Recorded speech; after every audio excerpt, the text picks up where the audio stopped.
ওকে, আপনার নাম? আমার নাম মোসাম্মদ ময়না আক্তার। মোসাম্মদ ময়না আক্তার। বয়স কত? বয়স 21 বছর।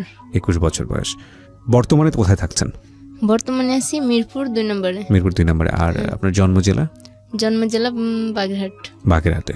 আপনি আজকে সিক্রেটসে যে গল্পটা আপনি বলতে এসেছেন এখানে, আপনি লাখ লাখ মানুষ এটা শুনবে, আপনি জানেন ঢাকা এফএম সারা বাংলাদেশে শোনা যায়, এবং আপনার সামাজিকতার জায়গাটা থেকে সেটা অনেকটাই একটু ঝুঁকিপূর্ণ। হ্যাঁ, ঠিক আছে। এবং আপনার গল্পটাও আমি জানি। কেন বলতে আসলেন? প্রথম প্রশ্নটা আসলে এটাই করি, সবাই কি করি, আপনাকেও করলাম। কেন বলতে আসলাম, আমি আজকে 3 বছর ধরে এই গল্পগুলো শুনি এবং শুনে আসতেছি।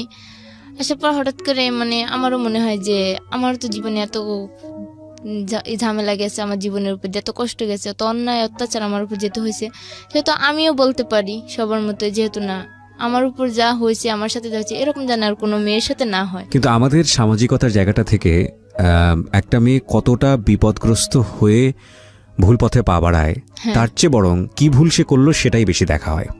তারপরেও আপনি এই ঝুঁকিটা নিচ্ছেন কেন, সেটা বরং আমরা পুরো গল্পটা যখন আজকে আমাদের দর্শক এবং শ্রোতা, দর্শক বলি কারণ ফেসবুক ইউটিউবে এই গল্পগুলো আপলোড হয়, যখন আমরা বলবো তখন আপনারা বুঝতে পারবেন যে আসলে কেন সেই ঝুঁকিটা নিচ্ছে। তো ময়না, আমরা শুরু করি, এবং যেখান থেকে আপনার বলার আছে আপনি মন খুলে বলুন আপনার গল্পগুলো। আমরা থাকতাম কক্সবাজার, আমার জন্মই কক্সবাজার হয়েছিল। যখন 4 বছর বয়স, আমার আব্বু আম্মু সবাই আর কি আমাদের স্থানীয় এলাকায় আসবে খুলনায় আসার সিদ্ধান্ত নেওয়ার পর, যেহেতু আসলো খুলনায় চলে আসে তারা সবাই। আসার পর আমার একটা ভাই হওয়ার পরে সেই ভাইকে নিয়ে আমরা বেশ ভালোই থাকি, সুখে থাকি। হঠাৎ করে আমাকে স্কুলে ভর্তি করা হয়। আমি স্কুলে লেখাপড়া করি। ক্লাস 3-তে যখন উঠি, ক্লাস 3-তে ওঠার পর আমার আম্মুর বোন, মেজো বোন, আমার খালামণি আর কি, খালামণির একটা মেয়ে থাকে, কলেজে লেখাপড়া করতো, সে হঠাৎ করে বিষ খেয়ে মারা যায়। আচ্ছা, আপনার বাবা কি করতেন? আমার বাবা একজন মাছের ব্যবসা করতেন। আচ্ছা, ঠিক আছে, বলেন। তারপর আমার যেহেতু খালার মেয়ে মারা যায়, তখন আর কি তারা মেয়ের শোকে আর কি সব অসুস্থ হয়ে পড়ে, যে একটাই মেয়ে ছিল, একটা ছিল। আপনার খালাতো বোন? হ্যাঁ, একটাই মেয়ে ছিল, মারা যায়, যেহেতু অসুস্থ হয়ে পড়ে আমার খালা। জি।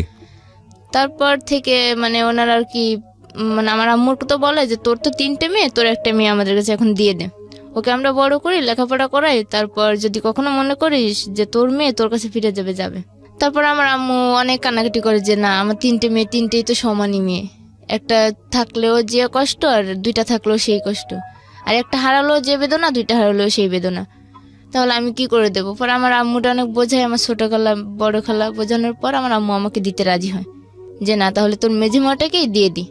পরে আমাকে নিয়ে যায় আমার খালা, ওইখানে রাখে, ওইখানে নিয়ে স্কুলে ভর্তি করে, বেশ ভালোই দিনকাল যায়, লেখাপড়া করি। ক্লাস 5-এ উঠি। তখন ক্লাস 5-এ ওঠার পর আমি অসুস্থ হয়ে পড়ি অনেক। অসুস্থ হওয়ার পরে মানে বাপ মা, আর ছোটবেলা থেকে তো বাপ মার কাছে বড় হয়েছি, মানে কখনো এরকম করে থাকি নাই, থাকতে থাকতে যেমন একটা কষ্ট হইতো, আর আম্মুর জন্য সবসময় কান্নাকাটি করতাম যে আম্মুর কাছে যাবো, আম্মুর কাছে। ওরা বলতো যে না, তোর আম্মু তো এইখানেই আছে, মেজো খোলারে আম্মু বলতো। তারপর থাকতে থাকতে অসুস্থ হয়ে পড়ার পর হঠাৎ করে একদিন আমার আব্বু আমাকে নিতে যায় আমার খালার কাছে। তারপর আমার খালা দিয়ে দেয় আমাকে, ওখান থেকে বাড়ি চলে আসি। বাড়ি আসার পর সবার কাছে বায়না করি যে আমি আর ওইখানে যাবো না, ওইখানে থাকবো না। আর আমি আমার খালাতো ভাইকে একটু ভয় পেতাম বেশি, কারণ সে ছিল অনেক রাগী, যেদি কিছু বললেই মানে মারধর শুরু করতো, বকাবকি দিত।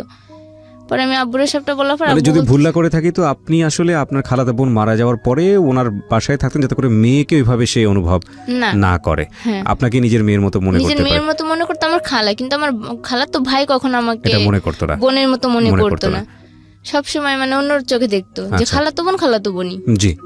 তারপর থাকার পরে সেখান থেকে বাড়িতে আসার পর তো আব্বু আবার স্কুলে ভর্তি করে দেয়। 5-এ ভর্তি করে দিলে লেখাপড়া করি, সুন্দর মতো চলি। তারপরে একটা ইচ্ছা ছিল যে তুই অনেক মেধাবী আসছিলি, আর তুই আমার ভবিষ্যতে একটা কিছু করে দেখাবি, যে না আমার মেয়ে, গরিবের মেয়ে হলেও একটা কিছু করবে অবশ্যই। তা আমাকে ভর্তি করে দেয়, লেখাপড়া করি। তা আমার আবার অন্য মানে ওইখানে থাকার পর ওই স্কুলে মেয়েদের সঙ্গে ওঠা বসা করতে করতে আমার একটা অন্যরকম একটা অভ্যাসে পরিণত হয়ে যায়, টাকার নেশা। মানে ওইখানে মেয়েরা যেমন টাকা দিয়ে খাওয়া দাওয়া, ঘোরাফেরা, সাজ পোশাক, সবকিছুই ঠিক মতো করে দেয়, আমার আর ওই দিকে নজর চলে যায়। তারপর যাওয়ার পর কোন ক্লাসে তখন আপনি? তখন আমি 7-এ, 6 থেকে 7-এ উঠছি।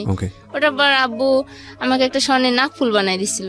তা আমি আবার এই টাকার নেশায় মাইতে মানে বান্ধবীদের সাথে ওই নাকফুলটাকে আমি স্বর্ণকারের দোকানে বিক্রি করে দিই। আচ্ছা। বিক্রি করে আমি ওই টাকা দিয়ে বান্ধবীদের নিয়ে ঘুরি, খাওয়া দাওয়া করি, চলি। তারপর হঠাৎ করে এখন টাকা শেষ, আব্বুর কাছে টাকা চাইলে দেয় না, বলে যে তুই টাকা নিয়ে শুধু নষ্ট করস, টাকার মানেই বুঝোস না, তোর আর টাকা দেওয়া হইব না। পরে আম্মুর ডিম চুরি করা শুরু করি ঘর থেকে, ডিম চুরি করে বিক্রি করে এরকম বান্ধবীদের নিয়ে চলাচল করতাম। তারপর আম্মু একদিন টের পেয়ে যায় যে ও ঘর থেকে অনেক ডিম নিয়ে ওই মানে স্কুলে যাইতে বিক্রি করে করে করে টাকা নষ্ট করতেছে। পরে আম্মু যখন টাকা দেওয়া বন্ধ করে দেয়, দেওয়ার পর আব্বুর হাতে ছিল একটা রূপার আংটি। আব্বু একদিন খুলে আংটিটা কোথায় যেন গেছে, যার পর আমি ওই আংটিটা নিয়ে গেছি, নিয়ে আংটিটা বিক্রি করছি, করে 600 না 700 টাকা পাইছি। পাওয়ার পর ওই টাকা দিয়ে বেশ 4-5 দিন চলছি। চলার পরে ক্লাস 8-এ উঠি। তারপর পরীক্ষাও দিয়ে ঠিক মতো লেখাপড়াও করি, আবার এই দুষ্টামিও করি সবার সাথে। করার পর একদিন আস্তে আস্তে এরকম করে 8-এ উঠি। 8-এ জিএসসি পরীক্ষা দেওয়ার প্রথম। তা আব্বু আমার একটাই কথা বললো যে তুই যা করিস মা ভাইবে চিন্তা করিস, এরা কিন্তু তোর জীবনের সাথে জড়ে আছে। তোরে আমি একটা কথাই বলছিলাম যে তুই ভবিষ্যতে একটা কিছু করতে পারবি, যেহেতু তুই মেধাবী আছিস। আর আমার বড় বোনটাই অনেক সংসারী ছিল, ও ঢাকায় চাকরি করতো আর আমাদের সংসারে অনেকটাই হেল্প করতো আমার বাবাকে আর কি। জি। তারপর এই কথা বললো আব্বু, বলার পর আমি বললাম যে আচ্ছা ঠিক আছে, যেহেতু বলছো আমি তোমার মুখ রাখবো। পরীক্ষা আসলো, পরীক্ষা আসার পর পরীক্ষা দিলাম, বেশ ভালোই রেজাল্ট বেরোলো। তা আব্বুও খুশি হইলো। আব্বু মার কাছে বলে পরে মাও বলতেছে যে ঠিক আছে এবার থেকে ওর প্রতি একটু খেয়াল রাখতে হবে ভালোভাবে, লেখাপড়ার জন্য কোনো ঘামতি না দেয়। আমি 9-এ উঠি। 9-এ প্রথম পরীক্ষা দেই, দেওয়ার পর দ্বিতীয় সময় পরীক্ষা দিব, পুরো কমপ্লিট তৈরি আমি যে পরীক্ষা দেওয়ার জন্য। রাত্রে হঠাৎ করে ফোন আসে যে আমার আপু অনেক অসুস্থ, আমাকে যাইতে হবে ঢাকায়। কিন্তু এটা যে আমার জন্য একটা মিথ্যে চক্রান্ত ছিল আমি কখনো বুঝতে পারিনি, যে আমার দুলাভাই আমাকে বিয়ে দেওয়ার জন্য ঢাকায় নিয়ে আসে। তারপর আমার আম্মু আমাকে নাইটেই পাঠায় দেয়। আমার এক পাশের আপু আছে, তাকে দিয়ে আমাকে দিয়ে দুইজনকে দিয়ে পাঠায় দেয়। কিন্তু সেও যে চাকরির উদ্দেশ্যে আসবে আর আমাকে যে এখানে পাঠাবে বিয়ের উদ্দেশ্যে আমি জানতাম না। পাঠানো হয়েছে। হওয়ার পর আমি রাত্রে আসছি, সকালবেলা আপুর কাছে আসছি। আপু দেখি যে কই অসুস্থ তো না, আপু তো সুস্থই আছে। এটা তো মিথ্যে বলছে। পরে আমি আপুরে বললাম যে আমাদের আজকেই পরীক্ষা ছিল, তুই আজকে অসুস্থ কথা বলে আমাকে ঢাকায় নিয়ে আসলি, এটা কিন্তু ঠিক করিসনি। আমি আমার আপুর সাথে দুলাভাইয়ের সাথে অনেক ঝগড়া করি, গ্যাঞ্জাম করি। গ্যাঞ্জাম করার পর থাকতে থাকতে মানে অনেক দিনই চলে যাই। আমি মানে আমার মন খারাপ থাকতো সবসময় যে আমি কি করলাম, কেন আসলাম এখানে। আপনাকে নিয়ে আসছিল কেন, কারণ আছে? নিয়ে আসছিল কারণ যে আমার এবার এর মধ্যে মানে আমি যখন লেখাপড়া করতাম আমার ওইখানে একটা সম্পর্ক ছিল। আবার ও চাচ্ছিল যে ওখান থেকে আপনাকে ডাইভার্ট করতে। ওকে। আমার আম্মু আর আব্বু চাচ্ছিল যে ওইখানে মানে ওই ছেলেটার থেকে যাতে আমি দূরে থাকতে পারি। দূরে থাকলে মনটা চেঞ্জ হয়ে যাবে। হ্যাঁ, মনটা চেঞ্জ হয়ে যাবে। আর আমার মানে 9 ওঠার পর আমার একটু লেখাপড়ার দিক থেকে মনটা সরে গেছিল, যেহেতু ওই চিন্তাটা মাথায় ছিল। তারপর আপু আনে, ঢাকায় আনে, প্রায় মাসখানেকের মতো আপুর কাছে বসে থাকি। তারপর দুলাভাই বলতেছে যে তাহলে ওরা একটা চাকরিতে ঢুকাই দাও। তা আমাকে ওইখানে আবার একটা চাকরিতে দেয়া দেয়। পরে এইভাবে অনেকদিন যাইতে যাইতে প্রায় বছর খানিক চলে গেল ওইখানে। আবার ওইখানে একটা ছেলে, আমি যেখানে চাকরি করতাম ওইখানে একটা ছেলে আমাকে আবার পছন্দ করে। তা আমাকে না বলে আমার ফুফাতো বোন ছিল, ওনার কাছে বলছে। মানে আমার আফন যে বোন, সে বলতেছে না ওকে এত তাড়াতাড়ি বিয়ে দেবো না, ও চাকরি করুক, নিজের পায়ে দাঁড়াক। আপনার সম্পর্কে বলছে? হ্যাঁ। তারপর ফুফাতো বোনের সাথে আর আমার বোনের সাথে ঝগড়া হয়। ঝগড়া হওয়ার পর আমি মানে কার কাছে যাব, কার কাছে থাকবো বুঝতেই পারতাছি না। তারপর আমার আপুর সাথে আমারও মানে দুই একটা কথা নিয়ে ফোন নিয়ে ঝগড়া হয়। হওয়ার পর আমি আমার ফুফাতো বোনের কাছে চলে আসি।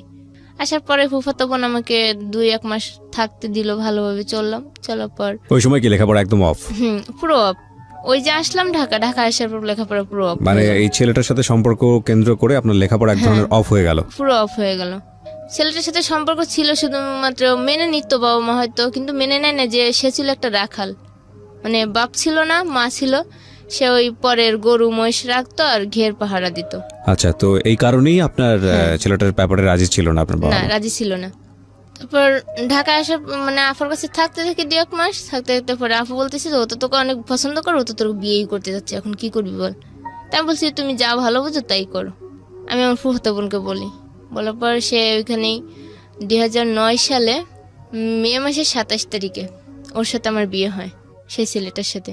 আচ্ছা, মানে ক্লাস 9-এ থাকা অবস্থায়? না, তখন 1 বছর ঢাকা আসলাম। ও তো মানে ক্লাস 10 এর বয়স? হ্যাঁ, ক্লাস 10 এর বয়স তখন। তখন ওর কত হবে, মানে 12 থেকে 13 বছর বয়স হবে। ওকে। তখন আমাকে বিয়ে দেয়। বিয়ে দেওয়ার পর ওখানে 1 সপ্তাহ থাকি। থাকার পর আমার শ্বশুর বাড়ির থেকে মানে সবাই তো মানে ভীষণ রাগ যে একা বিয়ে করছে ছেলে, ছেলেকে কখনো মেনে নেবো না, আর বউকে তো মেনে ছেলে নেবই না। আপনাকে দেখে বিয়ে করেছিল নাকি আপনি ছেলেকে দেখে বিয়ে করেছেন? আমিও ছেলেকে দেখছি, ছেলেও আমাকে দেখছে। দুজনেই রাজি ছিলেন হ্যাঁ, বিয়েতে? দুজনেই রাজি থাকা অবস্থাতেই বিয়েটা হয়েছে। আপনার বাবা মা রাজি ছিল এই বিয়েতে? না, আমার বাবা মা রাজি ছিল না, আমার বোনও রাজি ছিল না, শুধুমাত্র আমার ফুফাতো বোন আর আমি রাজি ছিলাম। আপনি কেন রাজি ছিলেন? আমার ফুফাতো বোন বলছে যে ছেলেটা অনেক ভালো, তারপর ওই ছেলেটাকে আমিও চিনতাম। ওকে, তারপর? তারপর তো শ্বশুরবাড়িতে নিয়ে যায় এক সপ্তাহ পর, এক সপ্তাহ কি 8 দিন পর নিয়ে যায়। যাওয়ার পর ওখানে ওদের যে নিয়ম, সেই নিয়ম অনুযায়ী মেনে নেয়। নেওয়ার পর বেশ ভালোই সুখে শান্তিতে সংসার চলছে। কিন্তু এর মধ্যে আমাকে যেদিন নিয়ে যায় তার পরের দিন আমার ননদের দেবর আছে একটা, সে লেখাপড়া করে, সে দেবর আমাকে মানে বিয়ের পরের দিন আর কি, ওখানে যাওয়ার পরের দিন অনুষ্ঠান আর কি, বউ ভাতের অনুষ্ঠানে ওই দেবর আসে। আসার পর ওই দিনই আমাকে দেখছে, দেখার পর আমার ছবি তুলে নিয়ে গেছে, আর আমার থেকে আমার ফোন নাম্বার নিয়ে গেছে। যেহেতু বলছে ভাবির ভাইয়ের বউ, তাহলে তো আমারও বিয়ান হয়, তাহলে আমি ফোন নাম্বার নিয়ে যোগাযোগ অবশ্যই করতে পারি। তো আমার সাথে ফোন নাম্বার নিয়ে গেছে। আর ওই দিন থেকে মানে ওর একটু নজর যে কুদৃষ্টিতে ছিল আমি টের পাইছি ওই দিন থেকে। বিয়ে হওয়ার পর থেকে সে যেদিনই কলেজ আসতো, কলেজ শেষে একবার হলো আমাদের বাড়িতে আসতো, এসে দেখা করতো, কথা বলতো, মানে অন্যরকম কথা বলতো যে আপনাকে আমার ভালো লাগে, এই ছেলের সাথে আপনি কেন সংসার করেন, ও তো দেখছেন কালো দেখতে, চিকনা, কেমন রোগাটে দেখায়। আমাকে রোগাটে হলো মানে আমি আবার তখন এটা বুঝতাম যে একটা ভালো ছেলে ছিল আমার স্বামী, মানে কোনো চা সিগারেট পান কোনো বাজে আড্ডা নেশা কিছুই করতো না, মানে এই দিক থেকে 5 ওয়াক্ত নামাজ পড়তে অনেক ভালো ছিল। এটা যখন বুঝতে পারি তখন আমাকে আমার স্বামী সম্পর্কে বাজে বাজে কথা বলতো। তারপর আমার স্বামী আবার আমাকে রেখে ঢাকায় চলে আসে চাকরি করার জন্য। এই সুযোগটা উনি প্রায় দুপুরবেলা বাড়িতে যেত। তা আমার ননদের আবার একটা ছোট ছেলে ছিল, তা আমি বাড়িতে গেলে কি করতাম, আমাদের গরু ছিল তো অনেক, দুধ দোয়াইতো। তা আমি ওই ননদের ছেলের জন্য প্রতিদিন যখন যাইতো আমি দুধ দিয়ে দিতাম, ঘরে খাবার থাকলে খাবার দিয়ে দিতাম, কিংবা দোকান থেকে ফোন করে খাবার এনে দিয়ে দিতাম। যেহেতু আমার ননদের ছেলে মানে আমারই ছেলে, আমি সেরকম ভাবেই দেখতাম তাকে, করতাম। আর আমার ভাসুর আমাকে অনেক বিশ্বাস করতো আর অনেক ভালোবাসতো, নিজের বোনের মতো। মানে আমার স্বামী যেটা আমাকে না দিত, যে এই জিনিসটা পড়লে আমার বউকে ভালো লাগবে, সেই জিনিসটা আমার ভাসুরে দিত আমাকে, যে হয়তো আমার ছোট বোন, ওকে ছোট বোন হিসাবে দিই, বা এই জিনিসটা পড়লে ওরে ভালো লাগবে, এই জিনিসটা দিলে হয়তো ওর মনটা ভালো থাকবে। যেহেতু বাবা মা অনেক দূরে, কিশোরগঞ্জে বিয়ে হয়েছিল আমার, আর বাড়ি ছিল খুলনা। মানে আমাকে কোনো কিছুর অভাব বুঝতে দিত না আমার ভাসুরে। এভাবে থাকার পর উনি গ্রামের লোকজন যখন এরকম বলা বলি করে, তা আমার ভাসুরে আমাকে একটা কথা বললো যে হাজেরা তুমি একটা কাজ করো। আমাকে কি দাদা ভাই বলেন? বলতেছে যে তুমি তোমার মনের মতো করে একটা মেয়ে খোঁজো। আমি বললাম যে হঠাৎ করে দাদা ভাই এই কথা বললেন আপনি? কই কি হ্যাঁ দেখো না লোকের জন্য কত কিছু বলে, তাহলে আমি বিয়ে করব। তো হঠাৎ করে আবার আমাদের বাড়ির পিছনে একটা বাড়ি আছে, নাম সুজন ভাই বলে। তো সুজন ভাইয়ের শালি আবার ওই দিন বেড়াতে আসছে, দেখো তো ওই মেয়েটাকে চিনো? আমি বললাম না দাদা ভাই আমি তো চিনি না, আজকেই দেখলাম প্রথম। করে বলতেছে মেয়েটার বিষয়ে খোঁজ নাও তো, দেখো তো কে। তা আমি আবার আমার শাশুড়িকে বললাম, ঘরেতে বললাম, আমার শাশুড়ি সুজন ভাইয়ের বাড়ি গেল, যে দেখলো যে সুজন ভাইয়ের শালি হয় ওটা। বলার পর দাদা ভাই ওই মেয়ের প্রতি তার মন গেছে। তারপর আমরা বলছি তাহলে তুমি আব্বা আমারে বলো, আমি ওই মেয়ের এখন বিয়ের প্রস্তাব দিছে। বিয়ের প্রস্তাব দিলেই তাদের বিয়ে হবে। যেদিন গায়ে হলুদ, মানে সবাই গায়ে হলুদ নিয়েই ব্যস্ত থাকার মধ্যে আমার ওই ননদের দেবর আসছে ওই দিন আবার। তা আমি আবার দুষ্টামি করে তাকে হলুদ মাখাইতে গেছি। আমি যখন তাকে হলুদ সে রুমে বসা, সে আর তার একটা চাস্তো ভাই রুমে বসা, আমি হলুদ মাখাইতে গেছি। তার প্রথম গালে যখন হলুদ মাখেছি, সে আমার হাত ধরছে, ডান হাতটা ধরে আমাকে টান মারছে, একটা টান মারলে আমি আবার খাটের উপর পড়ে গেছি। পরে যাওয়ার পর আমি হয়তো বুঝতে পারলাম যে না, এই লোকটা তো ভালোই না, আসলে এর মধ্যে যে কোনো কুমতলব আসতেছে। যে লোকটা আপনার কন্টিনিউয়াসলি আপনার বাসায় আসতো, যে হয়তো যে কোনো কুমতলব আসতেছে। নাম কি ছিল? নাম ছিল কাঞ্চন। ওকে। মাখানকে হলুদ টলুদ দেওয়া শেষ, গোসলও শেষ, সবার খাওয়া দাওয়া রেডি। পরের দিন সকালে বউ আনতে যাওয়ার দিন উনি ইচ্ছা করে ওনার শার্টটা লুকাইছে আমার রুমে, লুকায় শার্ট পাইতেছে না। আর আমার বলতেছে ভাবি দেখো তো আমার শার্টটা কোথায় গেছে, আমি তো শার্ট পাইতেছি না। আমি কি করে বলবো, আপনার শার্ট তো আপনিই রাখছেন, আমি তো আর জানি না। আমি বলতেছি তোমার ভাবিকে ডাক দাও। বলতেছে যে না আপনি দেখেন না, আপনি দেখলে সমস্যা কি, ভাবি তো আমারও ভাবি। তাই বললাম আচ্ছা ঠিক আছে। পরে পায় না করে এর মধ্যে আবার আমার স্বামী আসছে।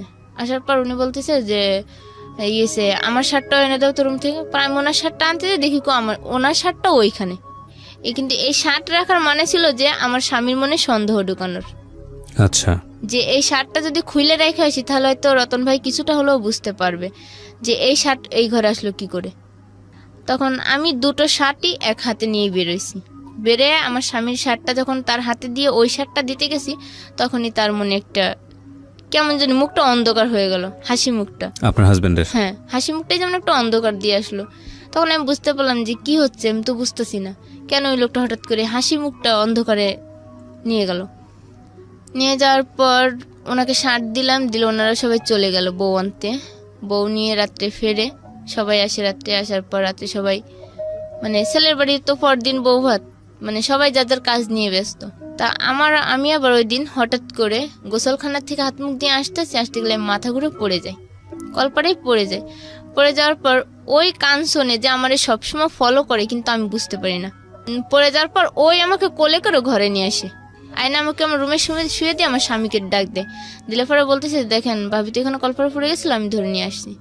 তখন মানে আমার স্বামী আরো অবাক হচ্ছে যে কি ব্যাপার, আমার বউ পড়ে গেছে অথচ আমারে ডাকলো না, ও কোলে করে নিয়ে আসলো, কারণটা কি?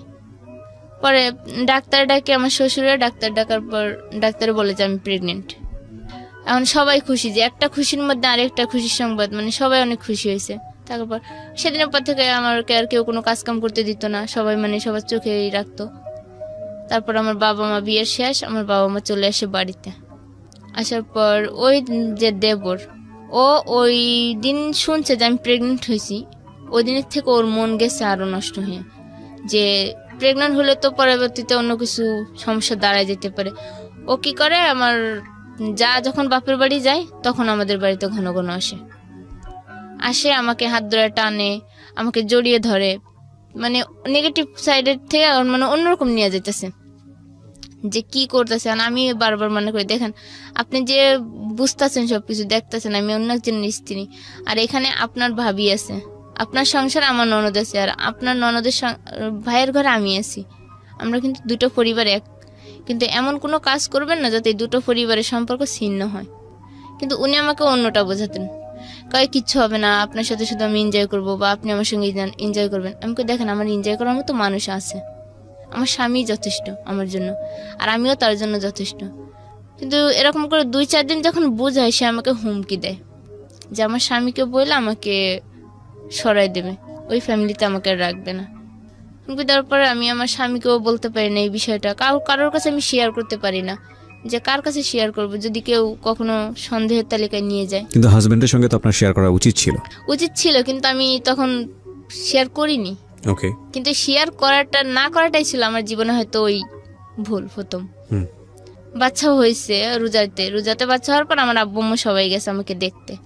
যাওয়ার পর দেখে ঠিক আম্মু বলতেছে, তুই 1 মাস গেলে জামাইকে নিয়ে বাড়িতে আসিস।